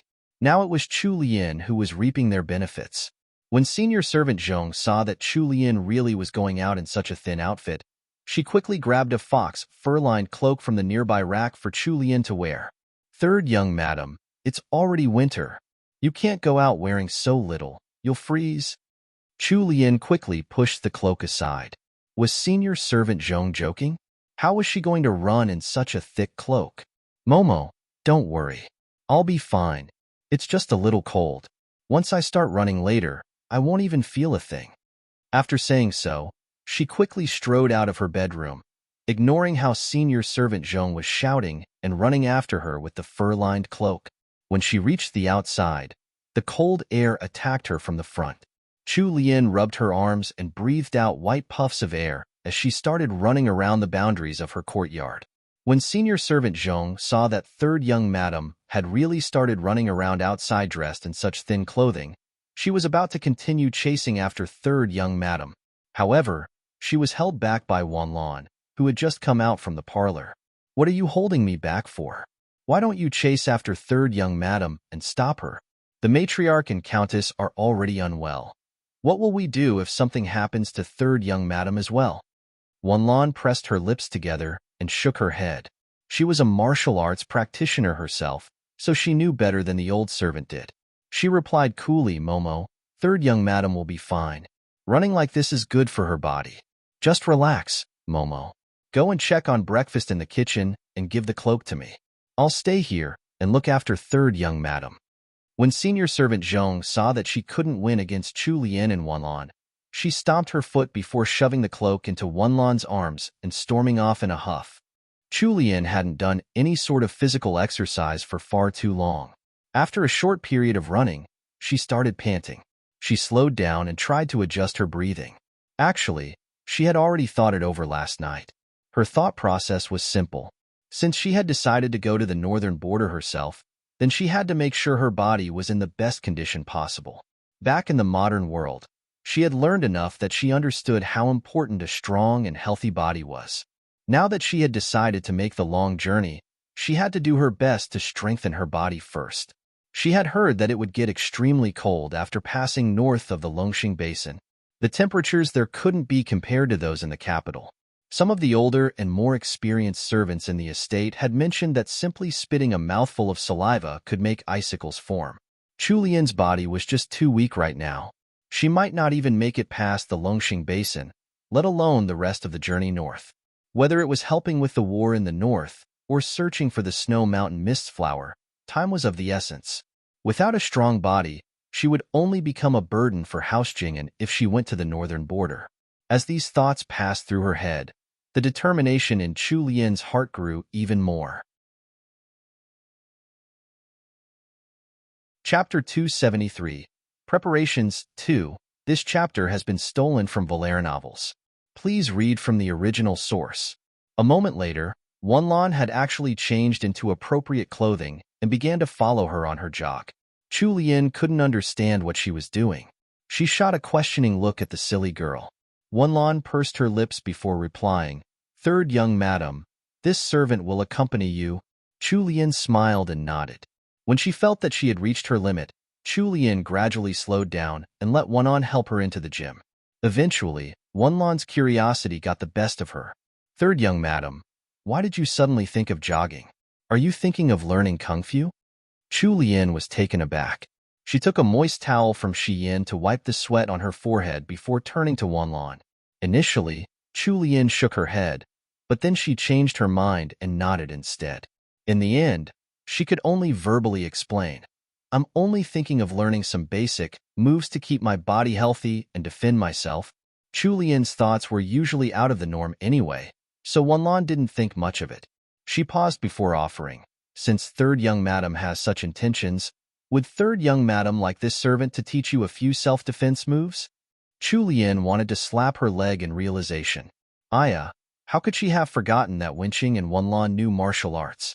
Although she had learned a few self-defense moves in the modern world, how could that compare to Wenqing and Wenlan's actual skills? With them as her teachers, although she might not be able to take on 5 people at once, she might at least have some ability to defend herself against some ruffians if needed. Thus, the period when Chulian normally went to visit Matriarch he was converted into morning practice. This continued on for quite a few days. Chulian would get up early in the morning before dawn and eat something light before jogging around her courtyard. Next, she would learn some basic moves from Wenqing and Wenlan in the gym. An hour later, she would have her breakfast before going to visit Matriarch He at Qingxi Hall. Every day, a guard from Prince Jin's estate would come to the Jingen estate to report some news about the northern border. As Matriarch He's expression turned ever more serious, He Changqi was out from dawn till dusk, listening for more information about the war. The court was still at a loss for what to do. Finally, the day came when Matriarch He could no longer sit still and do nothing. She patted Chulian's hand and ordered senior servant, Zhou, to summon He Changqi. Chulian observed her expression. Her eyes darted about in thought before she finally said, "Grandmother, are you thinking of sending eldest brother to the northern border?" Matriarch He turned to look at Chulian in surprise. She hesitated for a moment before showing a bitter smile. "So Lianer has come to the same conclusion as grandmother. The court hasn't been able to think of a solution, but our He family can't just sit back and do nothing. As long as there's still a shred of hope, I won't give up." Sanlang's still so young. He's only 20. There were already far too few descendants of House Jingen. They had been succeeded by a single son generation after generation, and it wasn't until He Changdi's generation that they had finally gotten 3 male descendants. It was already a huge regret that old Count Jingen had died on the battlefield. Now, other than Dalong, the other sons were all in the military somehow. Sanlang had just gotten married not too long ago, and he didn't have any sons to carry on his branch. How could Matriarchy bear to see that child sacrifice himself just like that? Matriarchy's old eyes turned red and teary. Chu Lian gulped before saying, "Grandmother, let me go to the northern border." The matriarch's tears hadn't even dripped out of her eyes yet. She was instantly frightened by Chu Lian's words. As she stared at Chu Lian in shock, she said, "Sanlang's wife, what are you saying?" Chu Lian looked at Matriarchy earnestly. Her almond-shaped eyes were shining brightly like the stars in the sky, filled with an indomitable spirit. She repeated her words once more. "Grandmother, let me go to the northern border. There's no better choice. Eldest brother has to take care of the estate, and he can't leave the capital. Furthermore, he has a job at court to do. My two nieces are still young, too. The men of our house are all out, so eldest brother can't leave now." It was only now that Matriarchy realized that Chu Lian was serious. She couldn't react for a moment before she reached out to grasp Chu Lian's hand, and in a heavy tone, she said, "You can't. How can we let a young girl like you go off to a wasteland like the northern border?" Chu Lian had already expected Matriarchy's protest. She replied with as gentle a tone as she could muster. "Grandmother, you're an exceptional woman yourself. Didn't you follow grandfather to Xinjiang when you were younger? You're the one who knows the best how we women aren't any less capable than the men. When the time comes, we can hold up our half of the sky. Furthermore, we're not the ones who can decide whether eldest brother can leave the capital or not. It's the emperor." Although Matriarchy hadn't been born into a military family, after getting married to old Count Jingen, she had followed him to the border at Xinjiang. Chu Lian had heard her mother-in-law Countess Jingen mention that Matriarch he had been extremely clever when she was younger, and that she had been old Count Jingen's little strategist. Many times, when they had been fighting to death with the Xinjiang people, it was thanks to Matriarchy's schemes that old Count Jingen had achieved victory by the skin of his teeth. Chu Lian's words reminded Matriarch He of one thing. The sons of the He family were all stationed out of the estate. He Dalong hadn't taken a post in the capital purely out of consideration for the He family's next generation. It was mostly due to the emperor's wishes. Count Jingen was a general defending one of the country's borders, and there was a law that stated that father and son couldn't be in the same army. If He Dalong wanted to succeed the family title and responsibilities, he would have to wait for Count Jingen to retire from Mingzhou. Furthermore, as the eldest son, the main reason that He Changqi had stayed behind in the capital was to act as a hostage to keep the emperor reassured of their family's loyalty. Since He Dalong had such a status, how could he leave the capital? Chapter 274. Setting Off, 1. This chapter has been stolen from Valera novels. Please read from the original source. When Matriarch He heard Chu Lian's explanation, she sunk into silence. In her heart, she knew that Chu Lian was right. She just wasn't willing to face the truth. Chu Lian didn't want to force her into making a decision, so she softened her tone. "Grandmother, let's wait until eldest brother comes back. We can discuss this with eldest brother." Matriarch He nodded with a grave expression on her face. It took He Changqi an hour to rush back to the estate. Once he passed the main entrance, he hurried over to Qingxi Hall. When He Changqi looked up and saw that Chu Lian was present as well, he seemed slightly surprised. Matriarch He pointed at the chair next to her. "Take a seat and rest for a while before we speak." Mu Xiang served some tea to He Changqi. However, he only managed to finish half of it before he could no longer sit still. He set down the teacup and said with a serious face, "Grandmother, what if I plead with the emperor and ask him to allow me to go to the northern border?" Matriarch He was an exception amongst women. She had experienced great upheavals and changes when she was younger.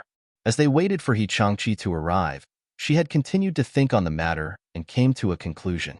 Sanlang's wife was right. Dalong couldn't leave the capital, so they would have to depend on Sanlang's wife for this trip to the north. After she heard Dalong out, Matriarch He shook her head. "Dalong, you know the situation our family is in now. The emperor will never agree to let you leave the capital. But our He family can't just watch Sanlang fall into danger without doing anything. This old woman has already decided. We'll send Sanlang's wife out to the north." "What?" He Changqi's shout was full of disbelief and surprise. When he realized that his reaction had been a little over the top, he coughed awkwardly and cast a suspicious glance at Chu Lian, who was sitting beside Matriarch He. Grandmother, this isn't fitting. Third sister-in-law is only 15 and she's a girl. How can we send her to a place as cold as the northern border? What will we do if something happens? Matriarch He's expression hardened. So what if she's a girl? So what if she's only 15? Leonor managed to make Gillen Restaurant famous at the young age of 15. Are you able to do the same? What's more, this old woman followed your grandfather all the way to Xinjiang when I was younger. At that time, I was only 16. Rest assured, we're not going to send her off right this instant. We're definitely going to prepare her as much as possible. I'll send some of our estate's secret guards to follow Leonor when it's time to go. She'll be fine. Although He Changqi looked like a rough, burly military official with all brawn and no wits, he was actually very aware of the overall situation. Seeing how decisively grandmother had spoken, he had already guessed that grandmother had already made her decision earlier. He also knew that he couldn't leave the capital that easily. However, as he looked at his young and fragile third sister-in-law, He Changqi couldn't help but inwardly sigh. Could such a small girl really bear these great responsibilities? The mission was to head to the northern border to send help to Sanlang. At the most critical time, she might even have to use all the resources at her disposal to rescue Sanlang. This required both wisdom and foresight. It wasn't going to be as easy as opening a restaurant and cooking up some dishes. He Changqi lamented once again in his heart. He regretted sorely how he hadn't discovered He Sanlang's desire to go to the north earlier. If he had known, he would have stopped him on the spot. Since grandmother is already decided, I have nothing to say. However, your grandson has a request. Speak. I will send someone to help out on this trip to the north. If third sister-in-law can't give out orders in the spur of the moment, my representative will make the decisions for her. Upon hearing He Changqi's words, Chu Lian paused before looking at her eldest brother-in-law. Actually, to tell it straight, He Changqi didn't trust in her capabilities at all. However, that was a normal reaction.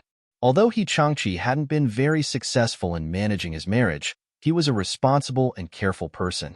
If not for the identity of House Jing'an's eldest son binding him here, he would have definitely become a brave and wise general in the military. Matriarch He cast a glance at Chu Lian. Seeing that she hadn't gotten angry because of He Changqi's words, she laid her worries to rest. Although Matriarch He hadn't said it out loud, she had also thought of the same possibility that He Changqi was trying to prevent. Chu Lian's calm demeanor gave Matriarch He the feeling that she could rely on this young, tender granddaughter-in-law of hers. Of course, it's natural for eldest brother to make such a request. If I fail to help husband myself, I can't be a burden to others trying to help him. Husband's safety is the most important. He Changqi hadn't expected Chu Lian to be so level-headed and rational. If it were some other family's young wife, they would have cried themselves to sleep in their own courtyard. How would they have thought of personally going out to save their husband? After a moment of stunned surprise, He Changqi nodded and had nothing left to say. The preparations were left for Matriarch He and He Changqi to make. The next day, Matriarch He sent her token to the palace and requested a meeting with the Empress Dowager. Just 2 days later, the Empress Dowager's imperial decree was sent out, ordering honored Lady Genie to bring the cotton-padded clothes and blankets that had been donated by the citizens of the capital to support the warriors fighting in the extreme cold of the northern border. Actually, this was just a cover-up for Matriarch He's real request to the Empress Dowager. No one had actually collected donations from the citizens. The supplies had been prepared by House Jing'an themselves to perpetuate the lie. He Changqi had already notified Prince Jean. The prince had sent a reply back, saying that he would send some men on the trip as well. The most surprising thing was that Princess Wei had somehow gotten wind of the news too. She personally visited the Jing'an estate along with Royal Princess Duanjia to see Chu Lian. It wasn't just Chu Lian who was surprised by this. Even Matriarch He needed some time to recover from her shock. Chapter 275. Setting Off, 2. This chapter has been stolen from Valera novels. Please read from the original source. Royal Princess Duanjia held onto Chu Lian's arm, trying to persuade her not to go to the northern border. While the two of them were talking inside her bedroom, Matriarch he was entertaining Princess Wei in the parlor outside. Chulu, are you crazy? Are you really going to Liangzhou? I heard my big brother say that you can't even stick out your hands over there, or else they'll freeze. Chu Lian noticed Royal Princess Duanjia's tightly furrowed brows. Her eyes were full of worry. Chu Lian smiled. Princess, the matriarch has already requested this from the Empress Dowager. I have to go. Royal Princess Duanjia immediately stood up, indignant. How can that old woman force you like that? Just tell me now. If you really don't want to go, this princess will go and plead with grandmother, the Empress Dowager, right now. Chu Lian hurriedly tugged the agitated Royal Princess Duanjia back down. She held onto the princess's arm and shook it. Princess, it's not like that. I wanted to go myself. You, Chulu, you're trying to anger me to death. Royal Princess Duanjia's chest heaved up and down in her frustration. Finally, she turned her head and refused to pay attention to Chu Lian. Chu Lian was at a loss for what to do. She could only try to patiently explain her rationale. Princess, He Sanlang is facing danger in the north. Our family can't just sit back and do nothing. Eldest brother can't leave the capital and second brother is away in the next city on imperial business. The only one who can leave the estate is me. Also, if I'm the one to go, we won't alert the enemy. We might even be able to snatch a victory if an opportunity comes along. Royal Princess Duanjia rolled her eyes without any consideration for Chu Lian's feelings. Chu Lu, you don't even know a single martial arts move. What can you do if you go there? Chu Lian didn't intend to hide anything from Royal Princess Duanjia. She admitted, actually, I don't know what I can do. But if I don't go and something happens to He Sanlang, I won't be able to live with myself. Looking at Matriarch He and eldest brother's preparations, they weren't hoping for any miracles from her. She was just meant to be a cover for the He family to send resources to save Sanlang. Royal Princess Duanjia knew that she couldn't convince Chu Lian, so she stomped hard on the floor. Full of dissatisfaction, she said, "What did that He Sanlang do in his previous life to marry a wife like you? Did he save the country, or something? If I had met you earlier, I would have gotten my brother to marry you, so you could be my sister-in-law." When Chu Lian heard Royal Princess Duanjia speak so carelessly, the corners of her mouth twitched. This princess was really daring in her choice of words. Princess. What? Are you unhappy because I'm dissing He Sanlang? He's a good-for-nothing in the first place. What are you defending him for? See, that title of yours had nothing to do with him. When Royal Princess Duanjia wanted to insult people, she went all the way. Luckily, He Chengdi wasn't here. Otherwise, he might have choked on his anger and died. When the princess saw that Chu Lian hadn't answered her and was just looking down and sipping her honey water, Royal Princess Duanjia suddenly sucked in her breath.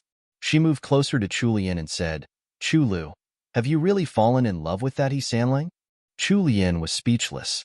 She didn't understand how Royal Princess Duanjia's mind could leap to conclusions like that. Why was she suddenly asking about the feelings between her and her husband? When Chu Lian only looked up and blinked at her, Royal Princess Duanjia became more anxious. "Chu Lu, how could you be so silly? Are you made of putty? That stupid man abandoned you 5 days into your marriage, but you've actually set your heart on going to the northern border to save him from danger. If it were me, I wouldn't even care if he lived or not. It would be best if he just died. This princess can still take another husband." Chu Lian almost spit out the honey water in her mouth thanks to Royal Princess Duanjia's outrageous words.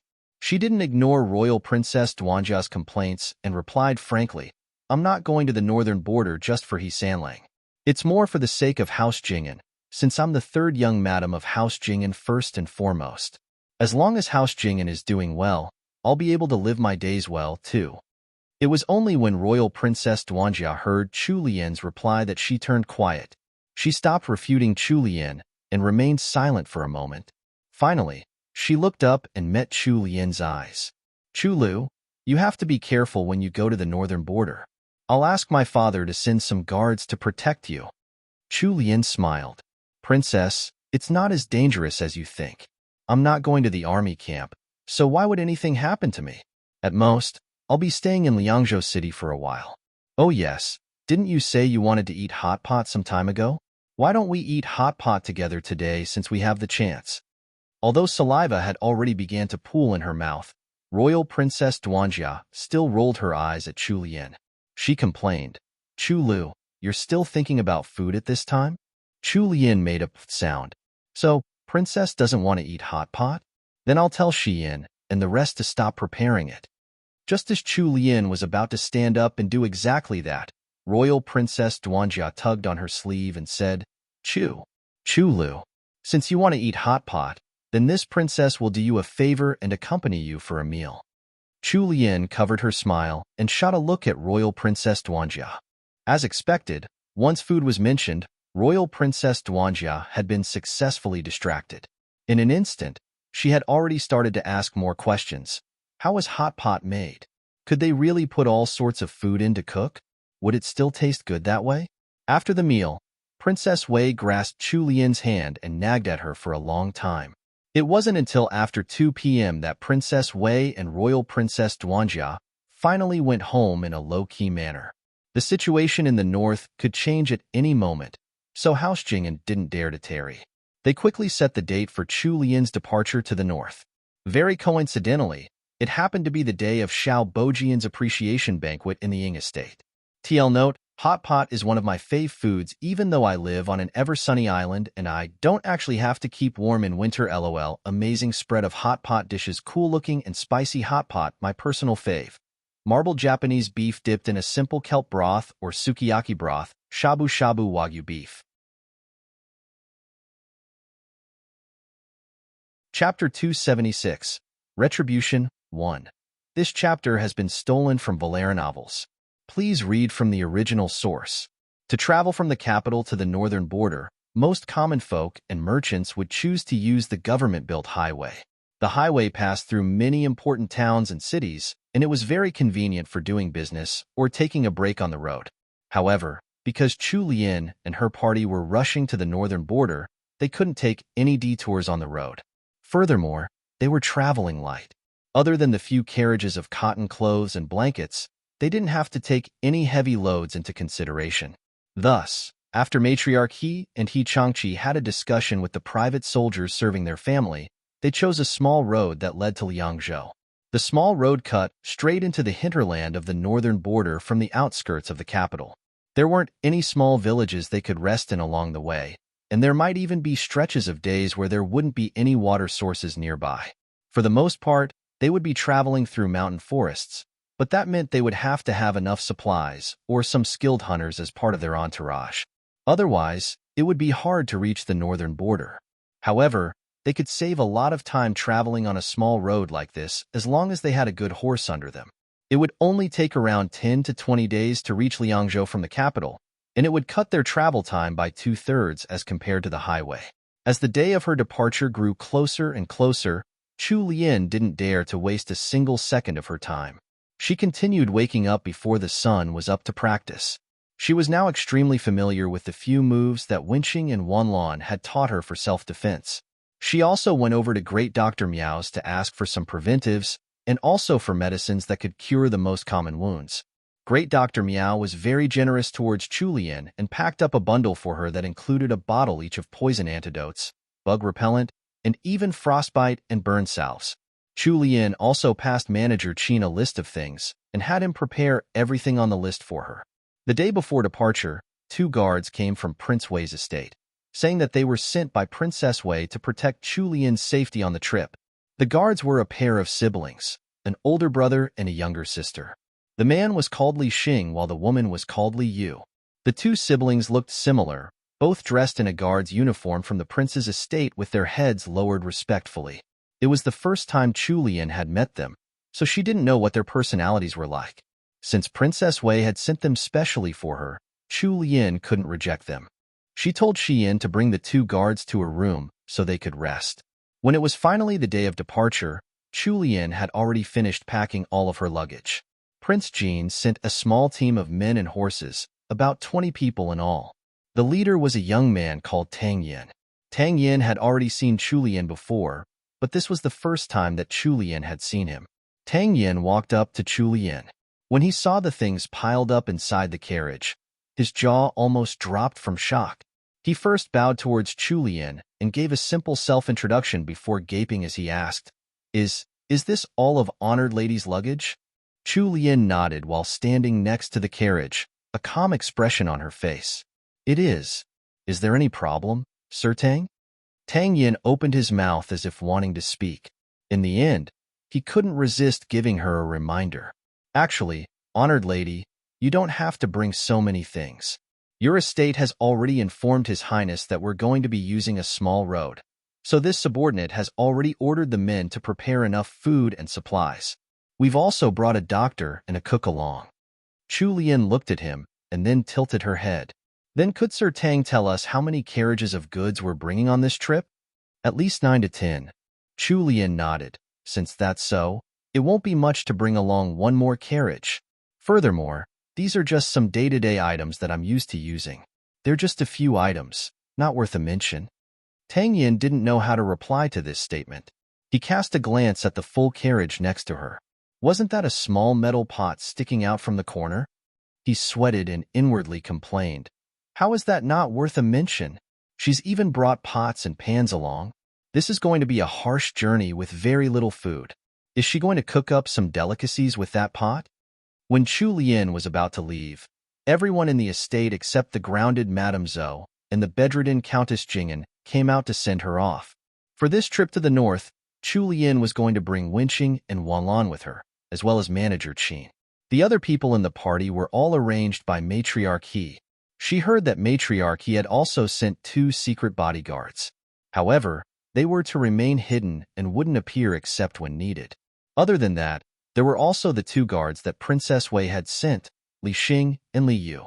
In front of the estate's entrance, He Dalong was talking to Tang Yin while Matriarch He took Chu Lian's hands in hers, unwilling to part. Lianer, it'll be hard on you for this trip to the north. You must take care of your own safety first and foremost. Grandmother, don't worry. I can take care of myself. I'm also bringing Wenqing and Wanlan. It's grandmother who should take better care of your health. When granddaughter-in-law returns home with husband, I want to see a bright and healthy grandmother. Matriarch He nodded, her eyes slightly moist. She patted Chu Lian's hand and tucked away some stray strands of hair for her before urging her to get onto the carriage.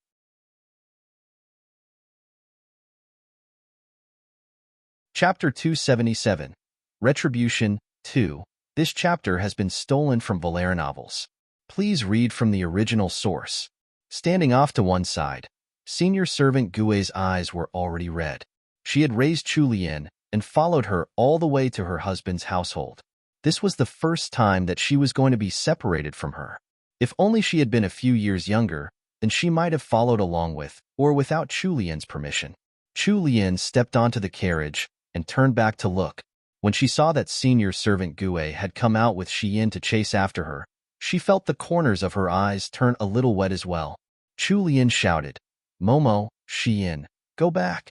Senior servant Gui covered her mouth with a handkerchief before nodding forcefully. Third young madam, don't worry. This old servant will take good care of Songtao Court for you. Chu Lian turned around and stopped looking back. She stepped forcefully onto the step and boarded the carriage. Then she was seen no more as the felt curtain fell over the entrance, blocking the wind and all the gazes of the crowd. House Jing'an's private troops and Tang Yan's team quickly disappeared from House Jing'an's entrance. It wasn't until they could no longer see any of the party that He Changqi personally escorted Matriarch He back into the estate. Half a day after Chu Lian had left, in the afternoon, a messy-haired, crazy-looking woman stumbled over to the normally peaceful entrance of the Jing'an estate. Her hair was a complete mess and her face was covered in dirt, making her unrecognizable. She lurched over to the Jing'an estate's entrance and tried to enter, but how could the manservant guarding the door let her in just like that? He kicked her to the ground. Where did this crazy woman come from? Hey, can't you see where this is? How dare you try to charge into the estate?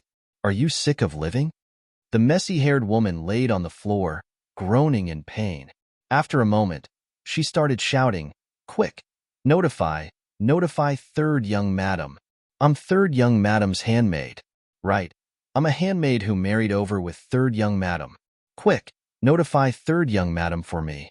The door guard looked at her in contempt. TCH, You're just a miserable lying wretch, trying to impersonate a handmaid of one of our noble madams? Why don't you take a look in the mirror first? Let me tell you, I've seen all the handmaids serving our third young madam before. Not a single one of them looks like you. When the woman heard the door guard's disdainful words, her expression almost cracked.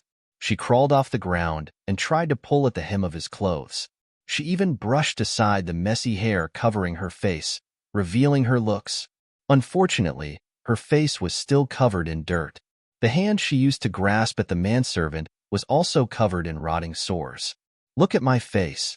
Look at my face. I'm one of honored Lady Jeannie's handmaids. It was third young madam who gave me my name. I'm Ming Yin. My name is Ming Yin. Please, go in and notify third young madam for me. Please. The manservant was completely disgusted by her blackened face and sore-covered hands. How could he bother with discerning her looks? He kicked Ming Yin away again with an expression full of loathing. Stupid beggar. Stop acting. If you continue like this, I'll get the city guards to come over and throw you into jail. The manservant harumphed inwardly. The only handmaids serving third young madam were called Shi Yin, Fu Yin, and Jing Yan. There was also Miss Wenqing. When had there ever been some Ming Yin? Did this person really think that she could bluff her way into the Jingyan estate just by giving herself a name ending with Yin? How could Ming Yin possibly give up her last chance at survival? Even though her body was already weak, she found the last remnants of her strength and stumbled forward a few steps. She grabbed onto the door guard's calf and pleaded, "Please, please, just let me meet third young madam, just once. As long as you help me pass a message to her, I'll give you whatever you want. All right, I know third young madam's secret recipes. If you send a message for me, I'll tell them to you. I'll give them all to you." The manservant was already at the limits of his disgust thanks to this crazy woman. This time, he showed no mercy and called over two others to pull away the madwoman hugging his leg. They forcefully removed her and tossed her down the steps in front of the estate's entrance. The door guard had one last parting remark for her. "Let me tell you, even if you really know third young madam, you're too late. Our third young madam received an imperial edict to go to the north, and she's already left." After that, he stopped bothering with the madwoman. He ordered the two retainers to beat the woman to death with some rods if she dared to get close to the entrance again. Ming Yin's dull eyes widened, her expression filled with disbelief. She shook her head in denial. How could it be? How was that possible? Third young madam went to the north. How could that be? If third young madam was no longer in the estate, then who was going to save her life? No matter how much Ming Yin tried, she wasn't able to enter the Jingyan estate. In the end, the guards tossed her into one of the corners outside the estate.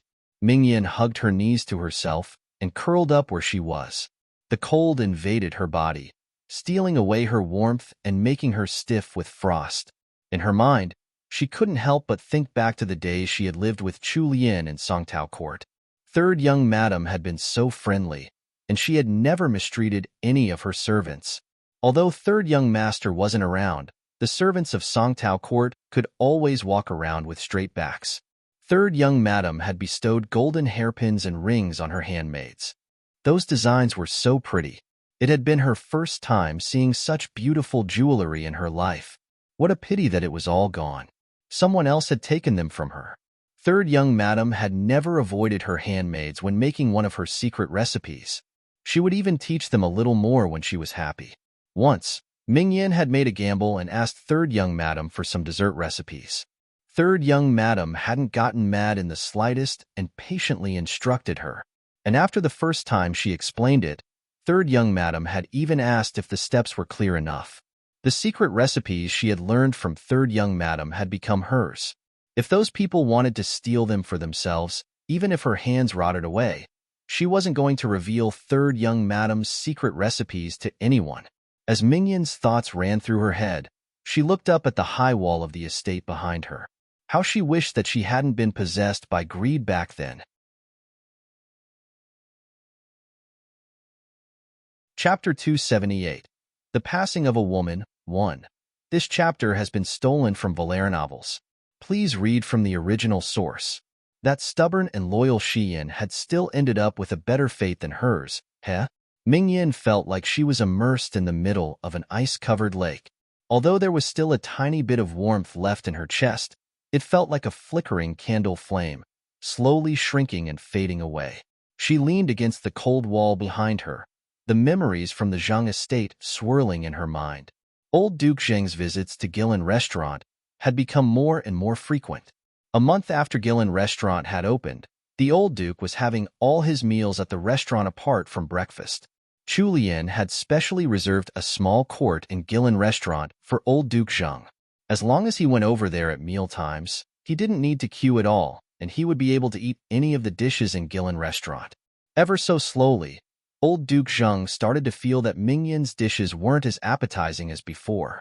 One day, after old Duke Zheng had come back to the estate, old Duchess Zheng asked her husband what he would like to eat at night. Old Duke Zheng had just casually replied with, "Top-grade hot pot." He had eaten that dish at Gillen Restaurant in the afternoon, and it was one of the restaurant's new dishes for the month. He had only eaten it once before, so he hadn't had enough. The answer he gave his wife came entirely from his subconscious. The old cooks in the Zheng estate were pretty much useless by now. It was mostly Mingyan who was in charge of old Duke Zheng's kitchen. Since old Duke Zheng had made a request, the responsibility of actually making the dish fell onto Mingyan's shoulders.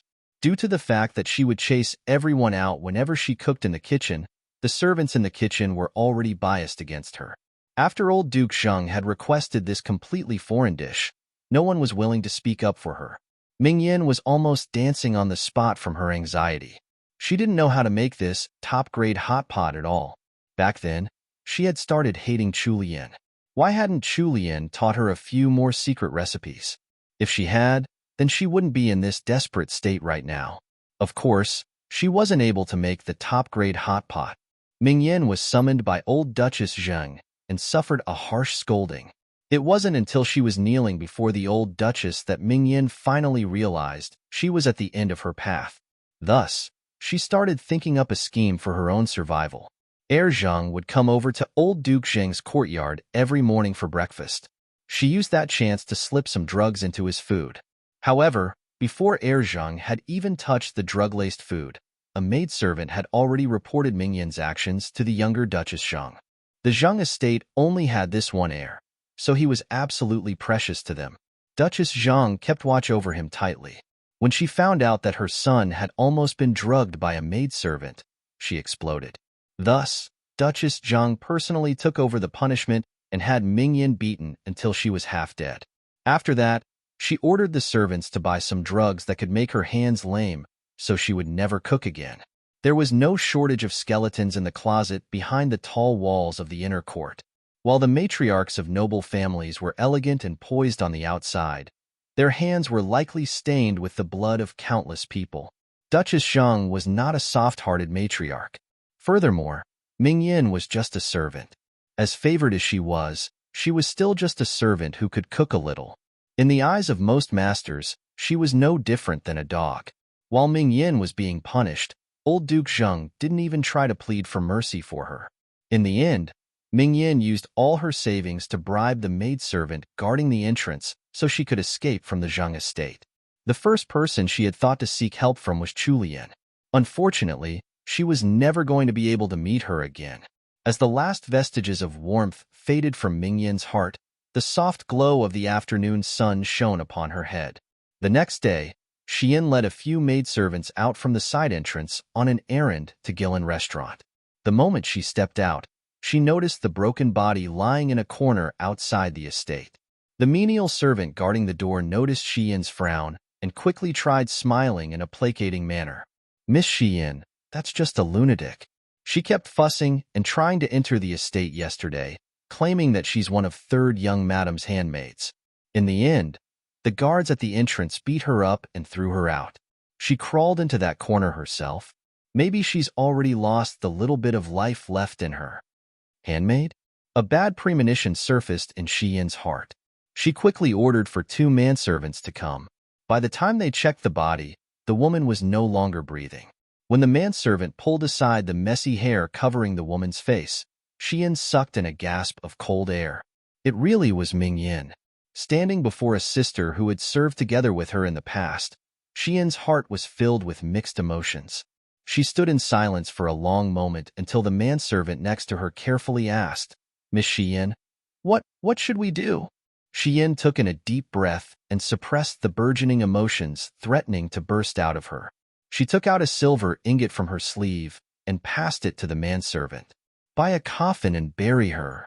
Mingyan had been part of the dowry when Chu Lian had married into the Jing'an estate. Before that, she had just been a newly bought servant who had no parents or relatives. Xian cast one last look at that cold, stiff body before leading her party away without another look back. Mingyan had chosen her own path. The only person she could blame for her end was herself.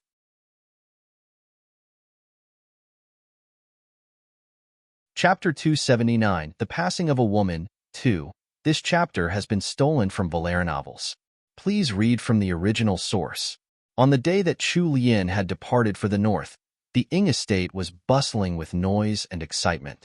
Early in the morning, the Ing estate had opened its doors and begun welcoming guests at the main entrance.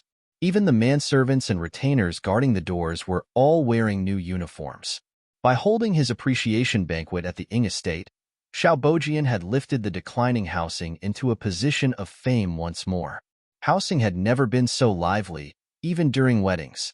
When it was close to 11 a.m. and most of the guests had arrived, everyone gathered in the main hall to greet old Duke Ing and present their gifts. Within a study in the outer court of the Ing estate, Xiao Bojian had already changed into a brocade robe. He was wearing a white jade crown on his head.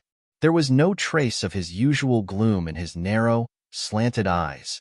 Instead, they appeared energetic and full of life. He was currently standing at the top position amongst his peers, looking down upon them from a metaphorical mountain. No wonder he seemed to be in a great mood and in high spirits. Xiao Bojian straightened a ribbon tied to his belt. He placed that lucky jade amulet with great care into the purse tied around his waist. Before he slipped it in, he even rubbed it affectionately. By the time he had finished preparing himself, one had entered the study after knocking on the door.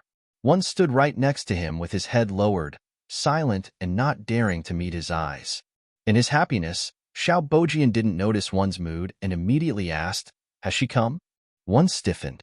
He hesitated before gritting his teeth and pretending to be muddled as he asked, "Who does master mean by she?" Xiao Bojian's originally high mood sunk into a gloomy low. His gaze was as sharp as a knife as he turned it on one. "One, don't play stupid with me. Where's Lianer?" One knew he couldn't hide the truth any longer. In the face of his master's dissatisfaction, he could only reply, "Honored Lady Jeannie didn't come today. The matriarch of House Jing'an only sent a servant carrying gifts." What? The air around Xiao Bojian turned frighteningly stiff and cold. How could that be? I even got second master to send an invite. Why wouldn't Lianer come? It was his appreciation banquet today, and it was even being held at the Ing estate. One didn't dare to hide anything from Xiao Bojian in his current state. "Master, it's not that Honored Lady Jeannie wasn't willing to come. Honored Lady Jeannie has gone off to the northern border." The northern border. It was as if a bolt had struck Xiao Bojian's head out of the blue.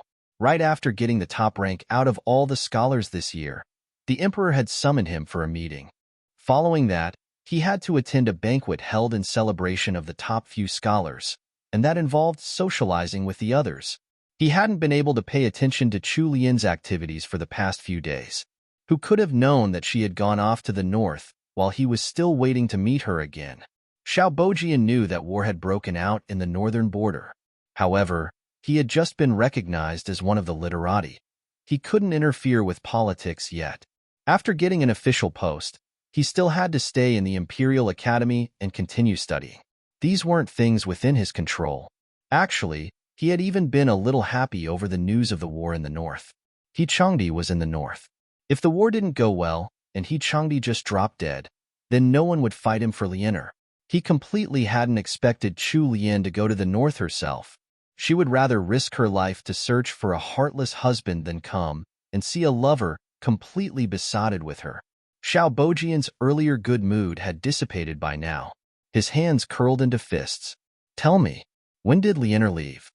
One kept his head lowered as he replied, replying to Master, "Honored Lady Jenny left early this morning." Xiao Bojian could no longer hold back his rage. He slammed the table with his hand, turning his fair palm red. However, that was already beyond his caring. "Send some men to chase after her. Even if you have to kidnap her, you have to bring Lianer back for me." One immediately sucked in his breath in surprise. He quickly tried to stop his master. "Master, you can't. Honored Lady Jeannie has Prince Jin's men with her. She's going to the north to support the northern border troops with the Empress Dowager's imperial edict. If we stick our hands in this and get discovered, then all our previous efforts will be wasted." Xiao Bojian bit his lip forcefully. Finally, he swept all the things on the table to the floor. In a short instant, the study had turned into a mess. One stood in the corner, not daring to move, trying his best to reduce his presence. After a long moment of silence, Xiao Bojian ordered, "Send some men to follow her, and don't alert the enemy." When one heard this order, he made a cupped fist salute and quickly left the messy scene. Xiao Bojian collapsed dejectedly into a chair behind the desk. His originally effeminate face was twisted into a ruthless yet pained expression. He looked like a blood-sucking demon who had crawled out of the depths of hell.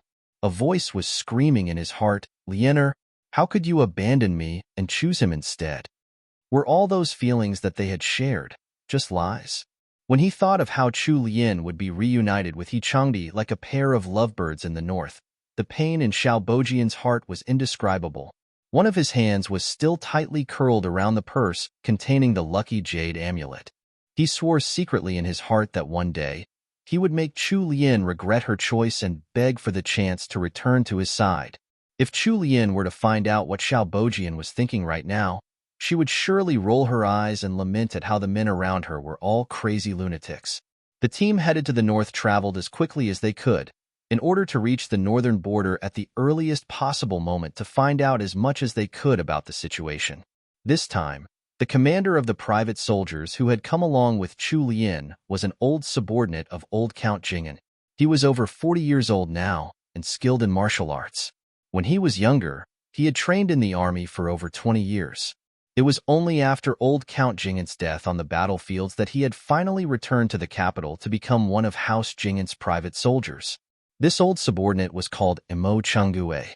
Even in front of Count Jingen, he was someone who enjoyed a fair amount of prestige.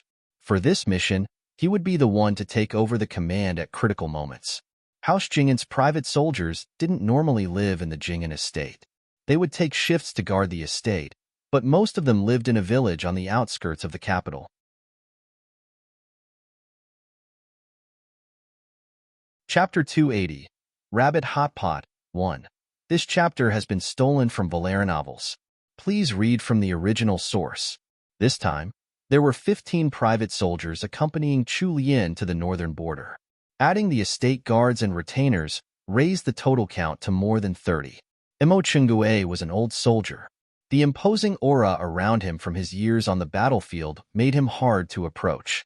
Even when facing Prince Jin's subordinate, Tang Yin, he was unshakable.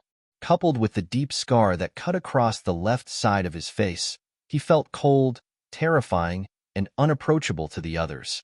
Amongst the party heading to the north, the men were all riding horses. Only Chu Lian and her two maidservants, Wenqing and Wanlan, were seated inside a carriage. Manager Qin, who wasn't that good at riding, was placed at the front of the carriage next to the manservant driving it. The further north they went, the colder it got. Chu Lian was wrapped up in a large cloak with a fox-fur robe on the outside. She hugged a warm water bottle in her arms. Even so, she still felt cold. She was glad she had tried to train her body for half a month before departing on the journey. Otherwise, she would have definitely fallen ill before even reaching the north. The road wasn't smooth, causing the carriage to shake along the way. Chu Lian couldn't read her book in that sort of situation, so to keep herself awake, she started playing a card game called Madiao with Wenqing and Wanlan. As the cheery sounds of laughter resounded from within the carriage, Imo Chingue's thug-like countenance took on a fierce cast. His roughened hands tightened on the reins he was holding. He had thought highly of this third young madam at first. Not just any young miss had the spirit and determination to go to the bitterly cold northern border. Thus, He hadn't said a word when he had seen how much luggage she was bringing. However, he hadn't expected her to be frolicking so happily in the carriage without any consideration for their circumstances. She was just a spoiled little noble girl after all. Did she think they were going out on a leisure trip? She probably hadn't expected the weather in the north to be this bad. It probably wouldn't take very long before this third young madam would start making a fuss to turn back. However, he was going there to help third young master. Even if third young madam were to pester him with unreasonable demands along the way, it wasn't his business to care about what happened to her. The corner of Imo Chingue's lips raised at a cold angle. While riding his horse alongside the carriage, Tang Yin was having similar thoughts to Imo Chingue. However, he simply shook his head and smiled, instead of showing his thoughts on his face like Imo Chingue. He cast a look at the carriage, eyes shifting into upturned crescents like a wily fox. He was waiting for a good show. Manager Qin straightened the fur hat that almost engulfed his head with its size. With his hands tucked into the sleeves of his cotton robe, he looked like a rough man from the northeast. His eyes were narrowed as he looked between the private soldiers and guards on both sides of the carriage. At a time when no one was paying attention to him, he curled his lip and inwardly harumphed. Third young madam was right. These people were inflated with their own self-importance, disdainful of others just because they were physically stronger. They actually dared to look down on their third young madam. Before they had even reached the north, the petty manager Qin was already holding a grudge against Tang Yin and Imo Chingue for this matter.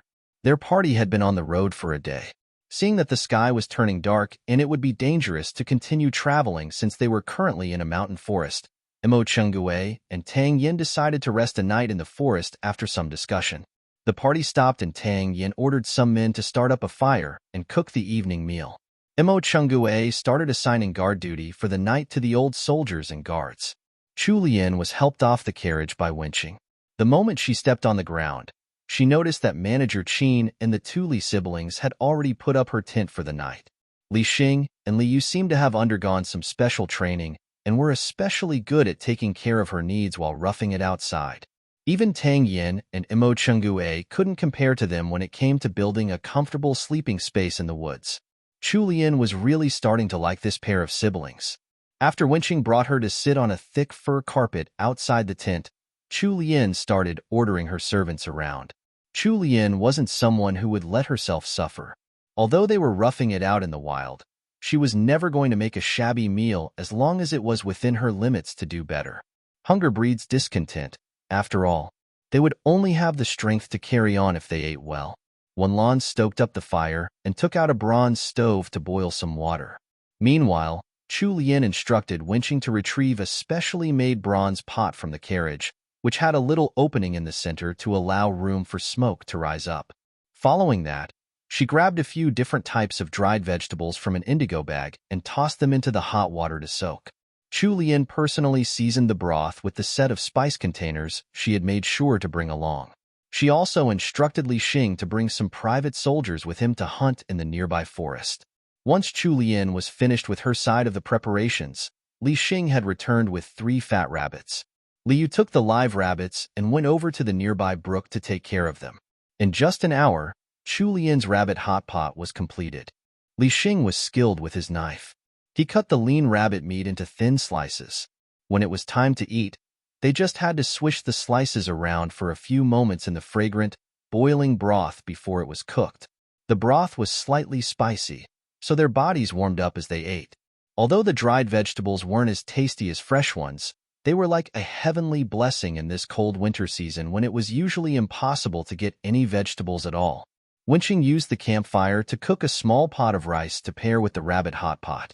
Their meal for tonight was snow-white rice and green vegetables soaked in the spicy red rabbit hot pot broth. Even those with smaller appetites could probably finish a huge bowl of it by themselves. For the servants following third young madam on this dull and hasty journey, the time they looked forward to every day was meal time. TL note, Madiao is a Chinese gambling card game. The Wikipedia article has the rules and explanation https://n. Wikipedia. org/wiki/Madiao. Their special bronze pot probably looks like this. Steamboat pot and of course, Here we have the rabbit hot pot. Rabbit hot pot.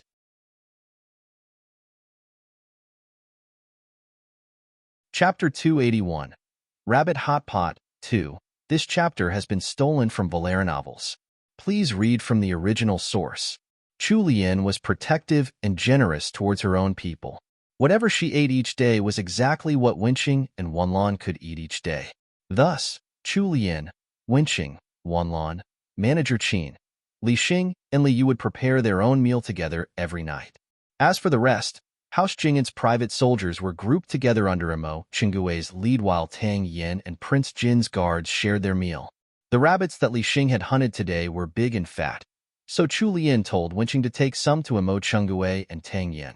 After eating the warm rabbit hot pot, Chu Lian had already entered her tent to rest under the care of Wanlan and Li Yu.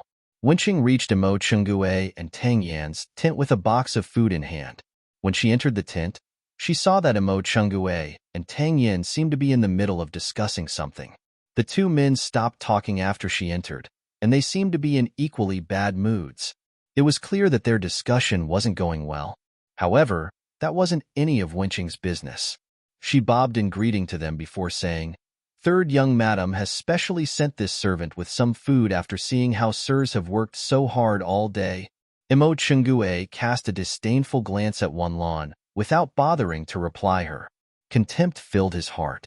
What did that third young madam know how to do besides enjoying life all day? What a burden. If they didn't need to use her name as an excuse to go to the northern border, he wouldn't have agreed to let such a spoiled young madam join their journey.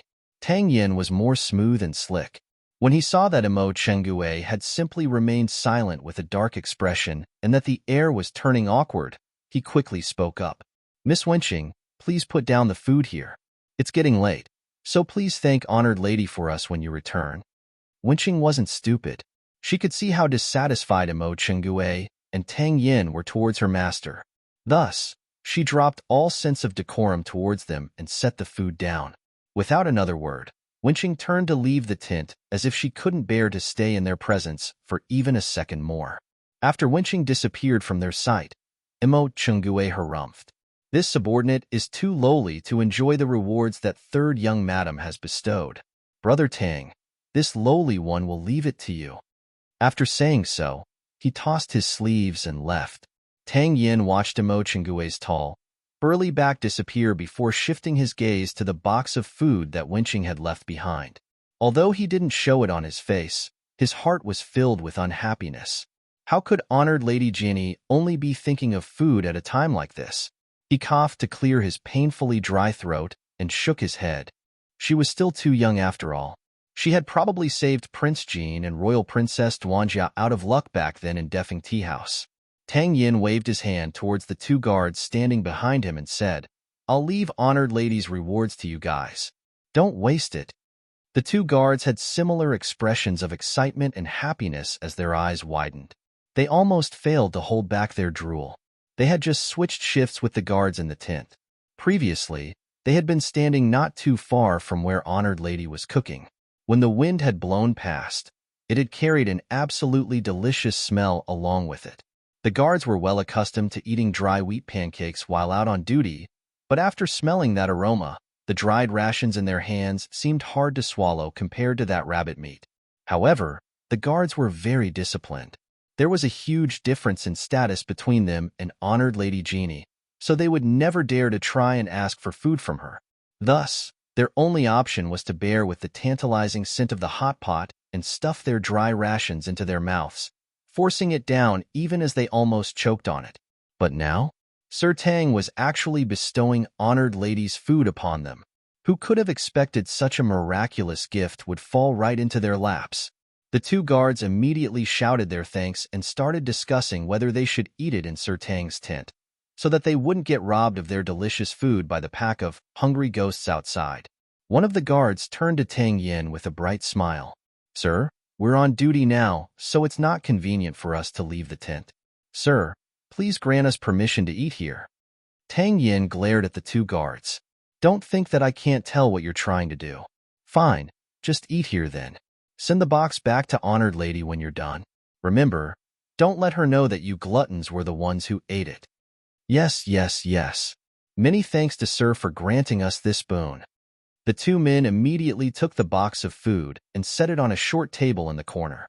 Upon opening it, the two guards' eyes alighted with joy. They both took in a deep breath. It was this exact aroma. This was what honored lady's servants had made today. He had heard Brother Li Xing say that this was called rabbit hot pot, and that it was delicious. The two guards couldn't stay still any longer. They grabbed their chopsticks and quickly began gulping down the food. Tang Yin had gotten a cold sometime during the past 2 days. Luckily, it wasn't too severe.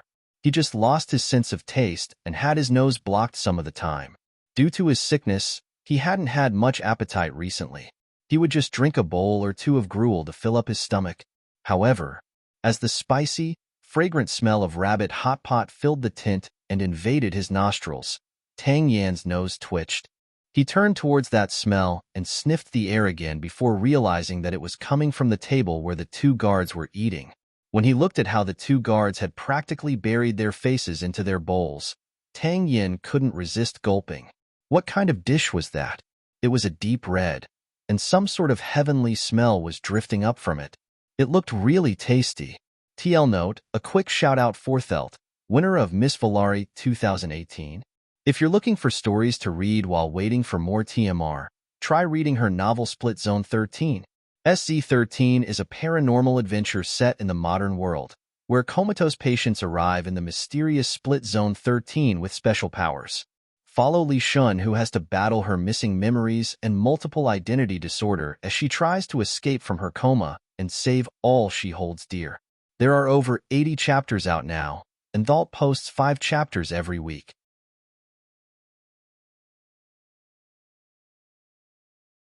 Chapter 282. Sneak Attack. This chapter has been stolen from Valera novels. Please read from the original source. As Tang Yin sat behind his desk, he stared at the two ravenous guards sitting in the corner. Finally, he could take it no longer and coughed twice on purpose. The guards were so focused on eating their thin, tender slices of rabbit meat that they didn't even raise their heads. Tang Yan's expression turned stormy. He stood up and walked towards the guards. One of the guards spared a glance at Tang Yin before turning back to his food and eating even faster. Wave after wave of that delicious-smelling rabbit hot pot attacked Tang Yan's senses. Coupled with how the guards were wolfing down their food, Tang Yin felt himself getting even hungrier.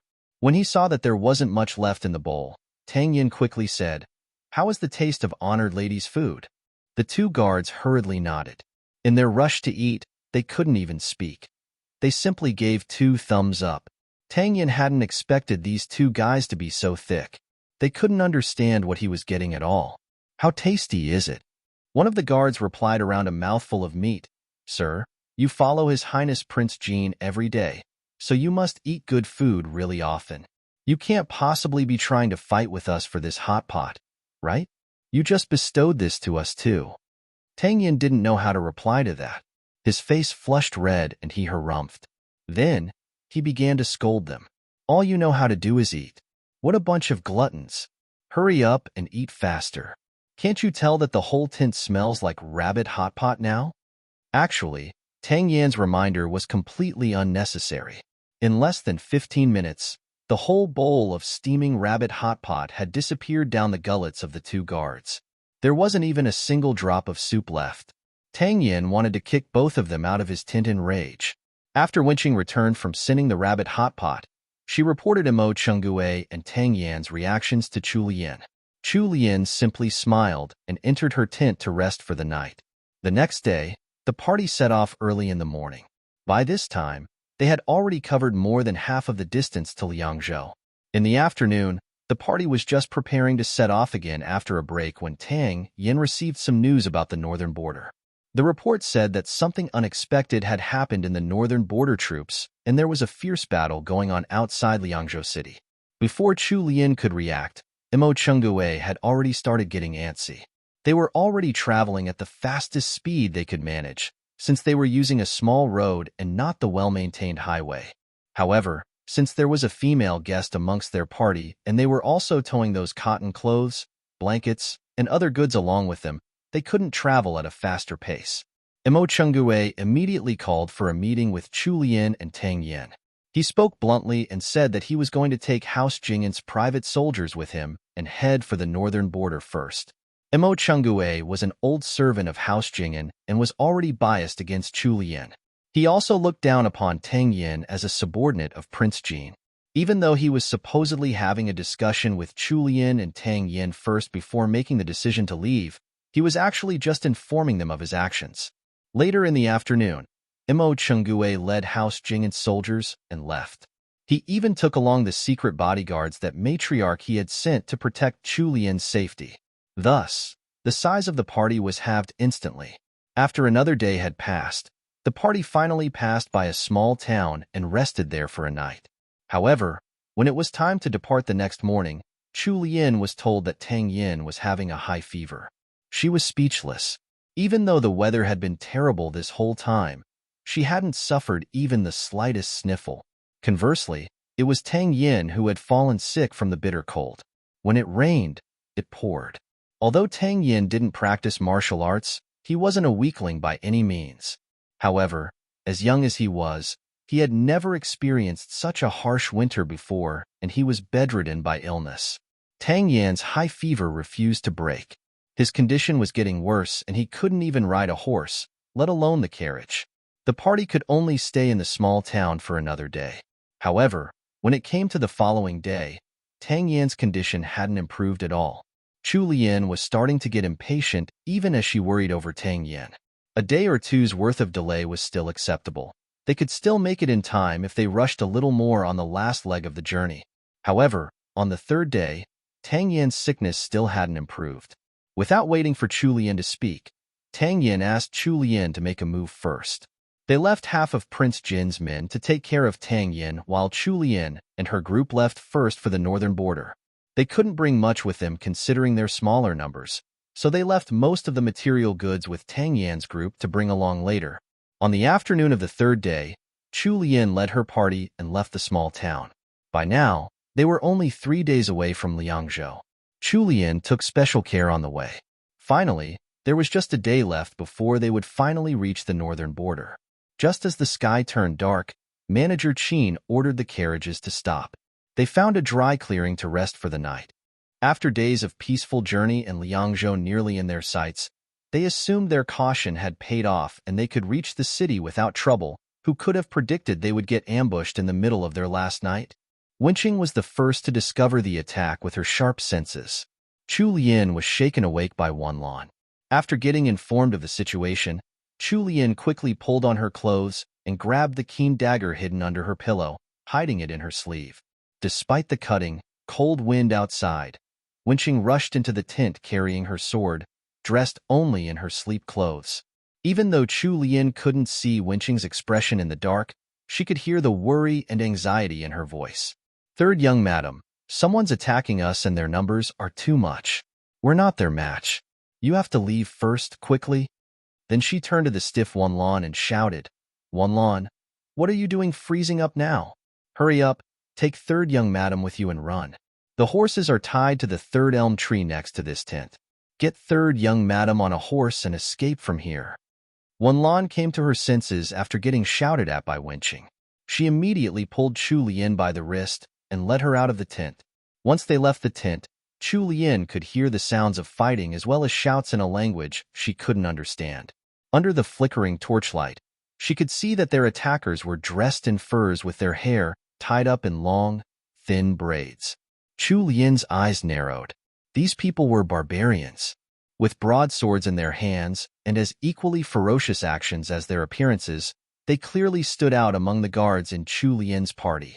However, they weren't very skilled. Rather, they depended on their massive physical strength when fighting the people of the Great Wu dynasty.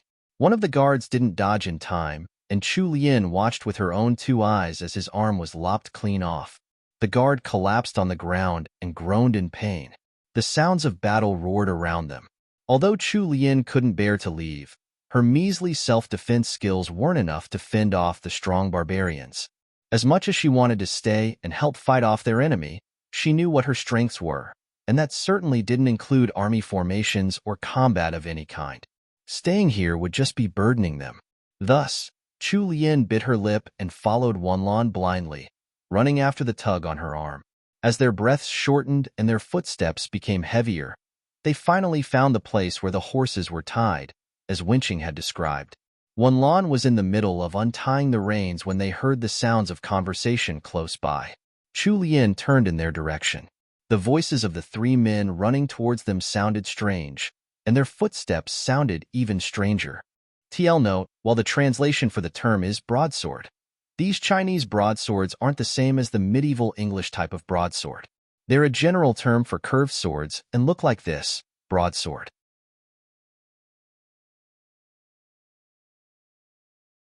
Chapter 283. Help 1. This chapter has been stolen from Valera novels. Please read from the original source. The men were shouting in strange gibberish sounds. Chu Lien's brows furrowed together. Her expression turned grave, and she immediately turned to Wanlan. Be careful, Wanlan. These people are Tuhuns. They hadn't even reached the northern border, and they were still within the territory of the Great Wu dynasty. How had the Tuhuns set an ambush for them here? Although Wanlan didn't know how Chu Lien had been able to tell that these people were Tuhun, she had always put her full trust in Chu Lien. Wanlan gripped her wrist and forced Chu Lien onto a horse.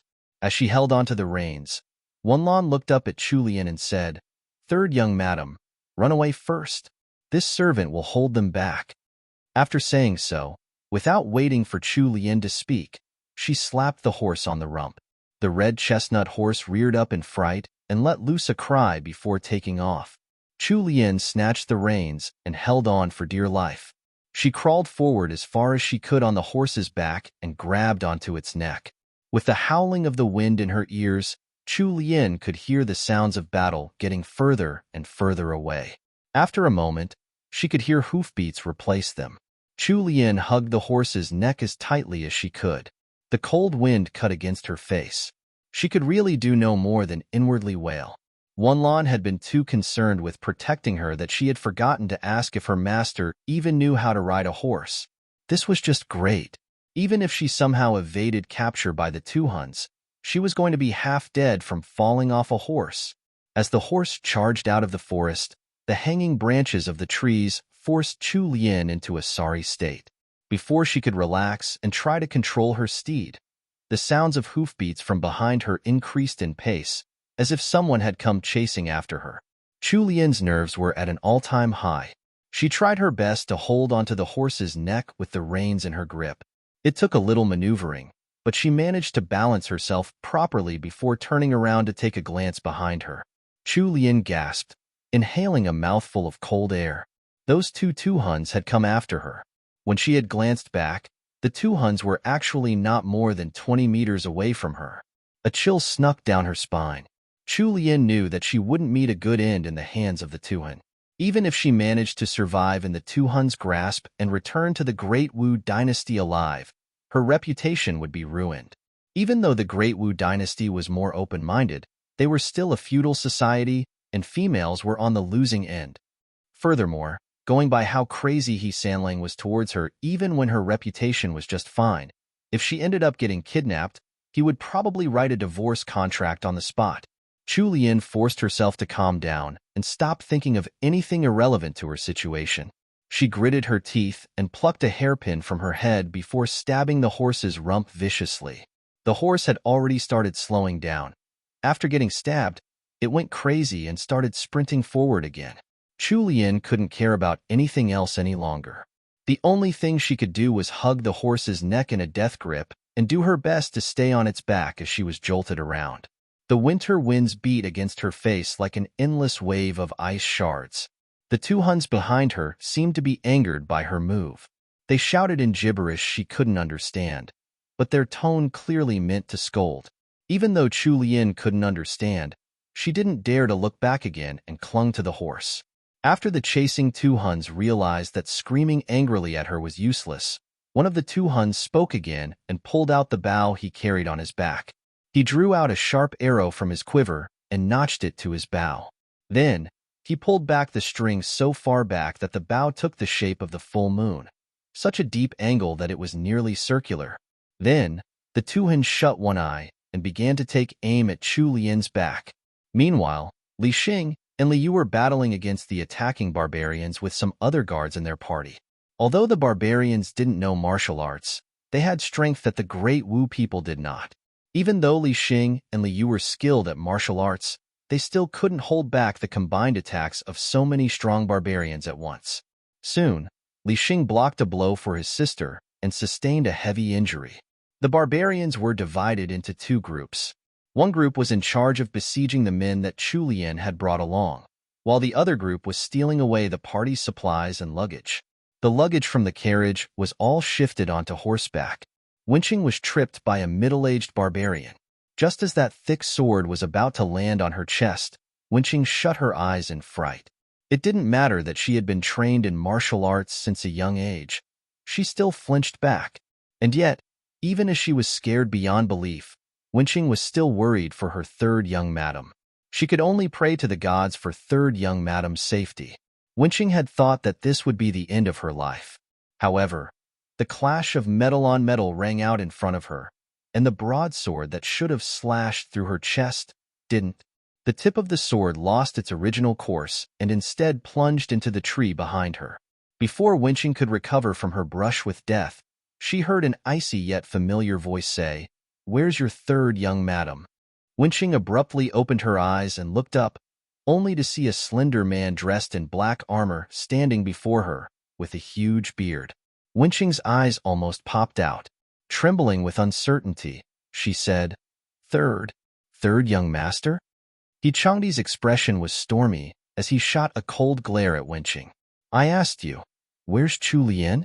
Wenqing immediately came to her senses and ignored her injuries as she replied, "The situation was critical just now, so Wanlan took third young madam to escape in that direction. Third young master, please hurry." He Changdi didn't even wait for her to take another breath. Wenqing could barely catch him from the corner of her eye as he darted in the direction she had pointed in. TL note, just for fun, and because I love horses, here's a picture of a red chestnut horse like the one Chu Lian's riding. Red chestnut horse.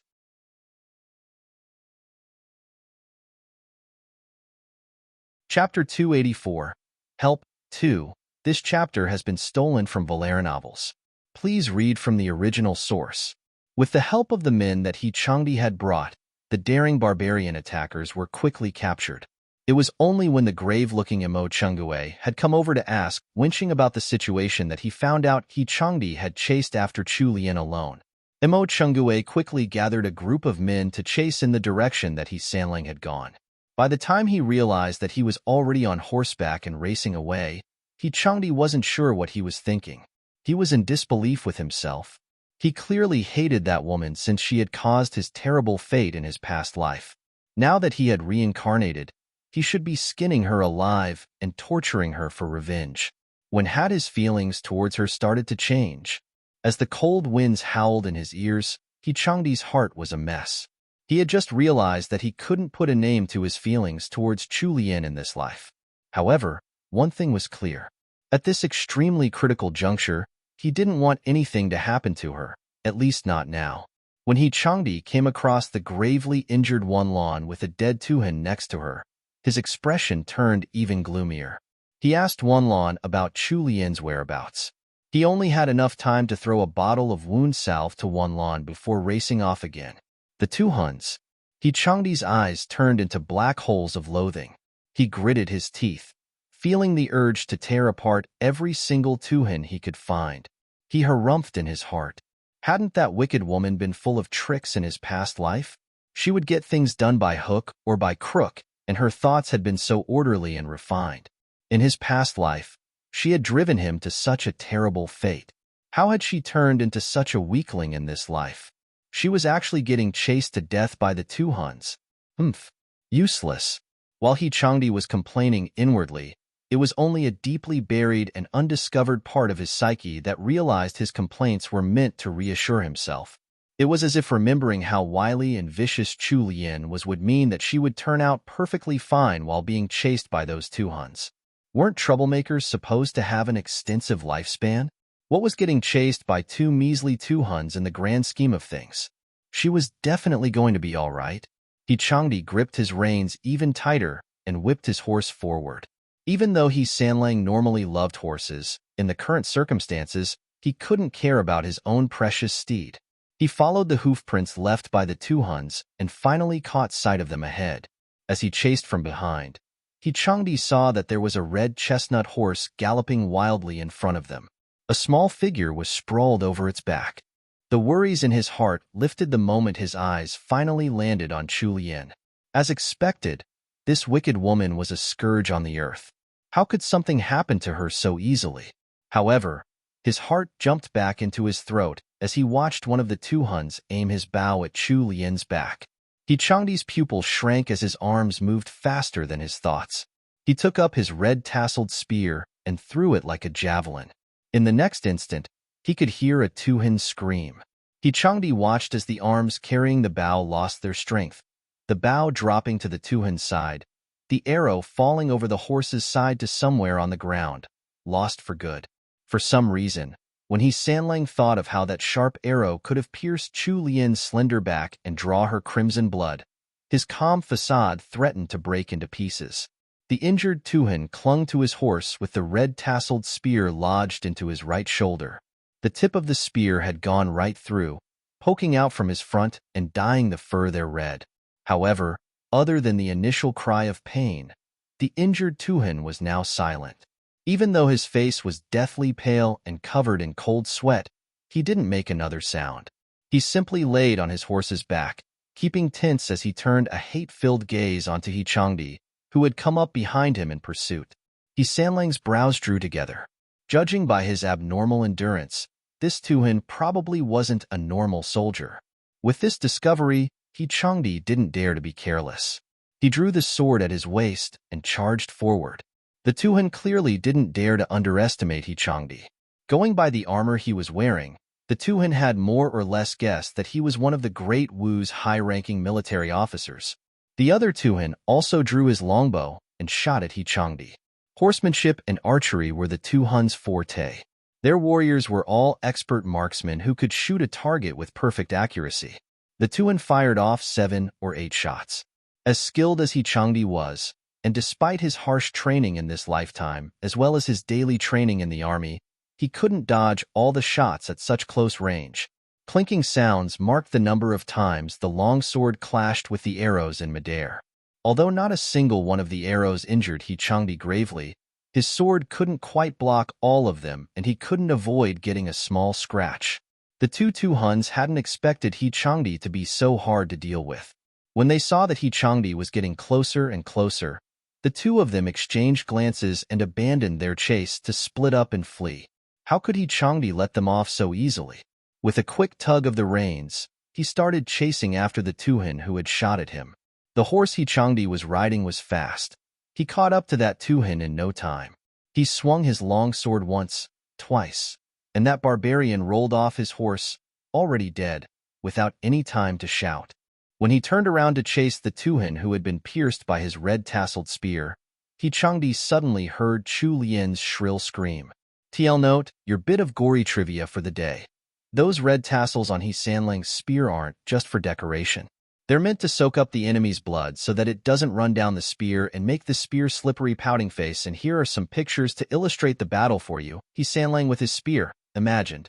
He Sanlang versus Tuhin warrior mounted Mongolian archer with longbow longsword. The world of Chinese swords, or Dao, is also pretty fascinating.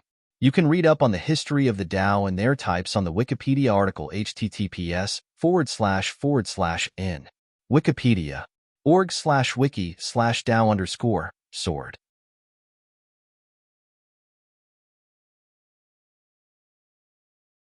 Chapter 285, Beardy 1. He Sanlang's heart shook. He could no longer care about the escaping Tuhin, instead turning his gaze in Chu Lian's direction. His heart almost jumped out of his chest as he processed the sight that met his eyes. Under the faint, bleak moonlight, he could see that there was an endless cliff in front of Chu Lian. Chu Lian was about to cry. What was going on with her luck today? Just now, Chu Lian had put her full concentration on hugging the horse's neck and sticking onto its back without moving. She was so scared that she just shut her eyes tightly.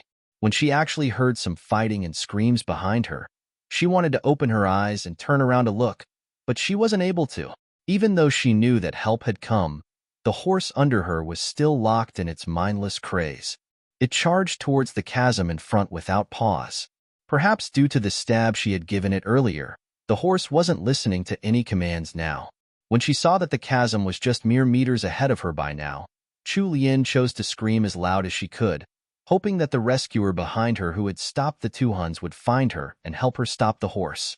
He Changda's expression was as dark as it could get. He ground his molars together and whipped his horse yet again, urging it towards Chu Lian's direction. However, as fast as his horse was, it was already too late to pull back the mad horse rushing over the cliff. He Sanlang gripped the reins and pushed himself up to stand on the horse's back nimbly. He and Chu Lian were just 2 meters apart by now. He Changdi used all the strength he could summon from his border and jumped towards Chu Lian with his arms open. A sudden force from behind pushed Chu Lian off the horse, and she landed in a strong and muscled embrace. Even though Chu Lian was still out of her wits in fear, when those arms appeared out of nowhere and hugged her, her wildly beating heart seemed to calm down. Although the two of them had managed to avoid the mad horse, the force he Sanlang had used to push Chu Lian off still caused them to tumble down the steep hillside that looked like a chasm. A pair of strong arms held her tight, and one of the man's large hands pressed her head against his chest to act as a cushion at the same time. While in the man's embrace, Chu Lian felt her body getting jolted about before there was a dizzying sense of falling. Everything happened so fast that Chu Lian didn't even have the time to think about anything. She heard a few grunts of pain from the man above her, and all she knew was that they had tumbled down the steep hillside. When they finally came to a stop, both of them lost consciousness. A piercing ray of sunlight filtered through the dense canopy of the forest, causing Chu Lian to wake up. The moment she opened her eyes, she felt sore all over. Chu Lian tried to move her arms, but she quickly realized that she was being held in someone's embrace. The strong arms around her clearly belonged to a man, and one of them was even wrapped around her waist. This pose of his seemed distinctly possessive. Chu Lian stiffened as last night's memories came rushing into her mind like a flood.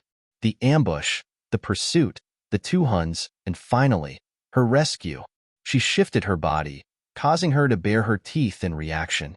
She could feel that she wasn't severely injured anywhere, even though there was some soreness and a few pricks of pain from some minor scratches. Chu Lian reached out and tried to push away the man's arm, but no matter how she tried pushing and pulling, his arm didn't budge. It remained tightly fixed around her waist. Chu Lian had no other choice but to wiggle as far away from the man as she could and put some distance between them. Then, she sat up, still ensconced in his embrace. She could finally see what her savior looked like. When she noticed the giant beard covering half of the man's face, Chu Lian was flooded with shock. She continued staring at his bearded face for half a minute before recovering her wits.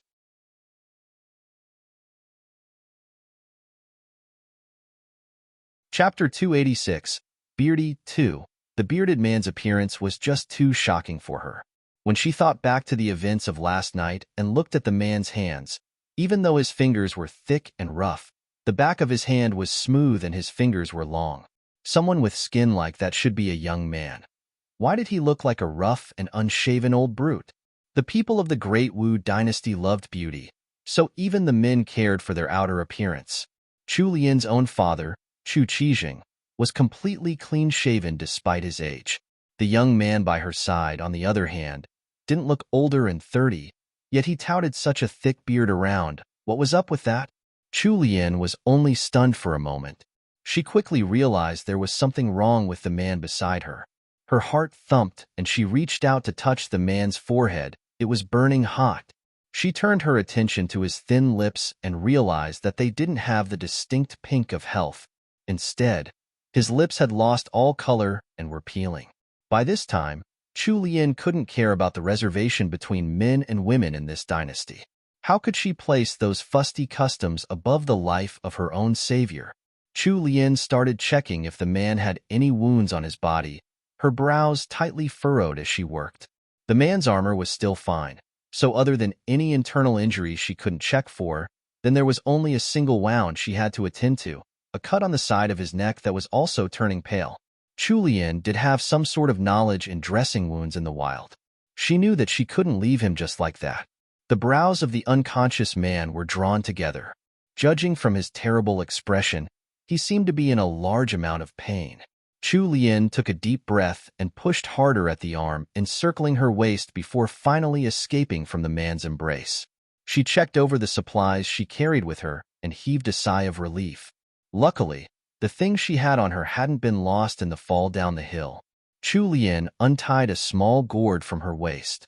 She lifted the seal and carefully poured some of the honey water into the man's mouth. Although the man was currently unconscious, he still managed to swallow the honey water in his mouth out of reflex. It seemed like her savior had been poisoned. However, that was where her knowledge ended. She couldn't tell what kind of poison he was suffering from. Even though there was no harm in drinking honey water, Chu Lian didn't dare to give him too much of it. Chu Lian kept the small gourd and stood up to check the lay of the land around them, before tearing up the overly long hem of her dress and shoving it into her waistband. She then bent down, took in a deep breath, and used every single bit of her strength to drag the tall man into the shade of a pine tree and let him lean against the trunk. She pulled out the skirt length she had torn off and covered the man with it. She made a marking nearby before hobbling off to find some herbs in their surroundings that could help clear the poison from his system. Although she didn't know the exact herbs that could cure his condition, she did know of a few common herbs that could stop bleeding and alleviate the poisoning. Right after Chu Lian had left, the comatose Sanlang suddenly mumbled, "Chu Lian." Unfortunately, Chu Lian was already gone by then. He was still worried for Chu Lian's safety, even though he was comatose. Who knew what he would feel when he woke up and found out that Chu Lian didn't even recognize her own husband? It was already winter now, and this area was close to the northern border, so it was much colder than the capital. Chu Lian hugged her sore arm and ran about the forest for about an hour before managing to gather a few herbs. By the time she returned to her savior, she found out that his body was trembling even though he was still in the throes of a high fever.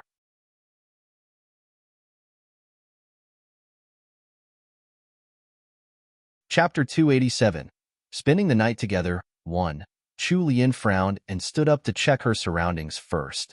She then squatted down and placed the herbs she had just picked into her mouth, chewing them into a paste. She fed half of it to Changdi and applied the other half to the wound on his neck. Sanlang's brows were tightly furrowed, perhaps due to his sickly condition. Chu Lian touched his forehead a few times and tried to rub away the crease between his brow, but in the end, she could only leave him to it. Chu Lian went out to search for another hour and finally found a crude cave near a pile of earth. Even though the cave wasn't big, it was enough for at least a temporary shelter. It was the start of winter, and to make matters worse, they were in the middle of a mountain forest. They were still fine during the day, but when night fell or if the weather changed, even the healthiest man wouldn't be able to withstand the bitter cold. Well, you know what they say, speak of the devil, and he shall appear. Just as Chu Lian finished checking around the cave, she poked her head out and heard the telltale pitter-patter of raindrops hitting the canopy above. Chu Lian cursed at the heavens and hurried back to where she had left Sanlang. When she saw that her savior was still safe under the shade of the pine tree, she heaved a sigh of relief. Ignoring the rain pelting her face, Chu Lian lifted Sanlang by the arm and prepared to head towards the cave. Unfortunately, Sanlang was taller than Chu Lian by a whole head. He was also a strong, burly military officer with long limbs. How was a weak young lady like Chu Lian supposed to carry him over? But Chu Lian braved the icy rain anyway and used all the strength she had to heave the heavy weight on her shoulders towards the cave. The physical exertion quickly made her break out into a cold sweat. When she turned back to check, she had only shifted the man less than 5 meters in total. When she realized this fact, her remaining energy threatened to seep out of her limbs. Chu Lian wailed and collapsed on the ground. Without any support, the comatose Changdi also fell right on top of her. Chu Lian wanted to cry from frustration. She stared at the man's broad shoulders and hit him twice, complaining, "Why do you have to be so big?" Her complaints were just to vent some frustration. Chu Lian really couldn't bear to leave her savior out in the rain, especially not in a random forest in the mountains. He had already been poisoned and was currently comatose. If he really got drenched by this bout of winter rain, he definitely wouldn't wake up at all. So, Chu Lian gritted her teeth and climbed up, pushing herself off the dry leaves of the forest floor. She managed to prop the man up against a nearby tree trunk, and after a moment of thought, she also took off her large cloak and wrapped it around the man. Although the cloak wouldn't be able to keep all of the rain off him, she couldn't let him get battered by it directly. After Chu Lian finished doing all that, she rubbed her trembling arms and walked deeper into the forest. This time, it took her an hour before she came back. Right at this time, He Changdi woke up for a short moment. He tugged groggily at the cloth obscuring his vision. His eyelids felt like they were covered in lead, and as he squinted through them, he caught sight of a familiar little figure dragging a crudely fashioned stretcher made from vines behind her. He wanted to stay awake a little longer, but his body felt like it was on fire. He couldn't control his mind and quickly fell back into unconsciousness. Chu Lian didn't think to check the man's condition. She placed the crude stretcher next to He Sanlang and rolled him onto it. The rain was getting heavier now, and as Chu Lian looked up at the sky, she knew she would have to hurry. After heaving a hapless sigh, she took up the vines to pull the stretcher and started heading towards the cave she had found. With the help of the stretcher, it was much easier to shift the man. However, even so, an hour had passed before they managed to reach the entrance of the cave. You're tuning in to the Romance Rendezvous YouTube channel.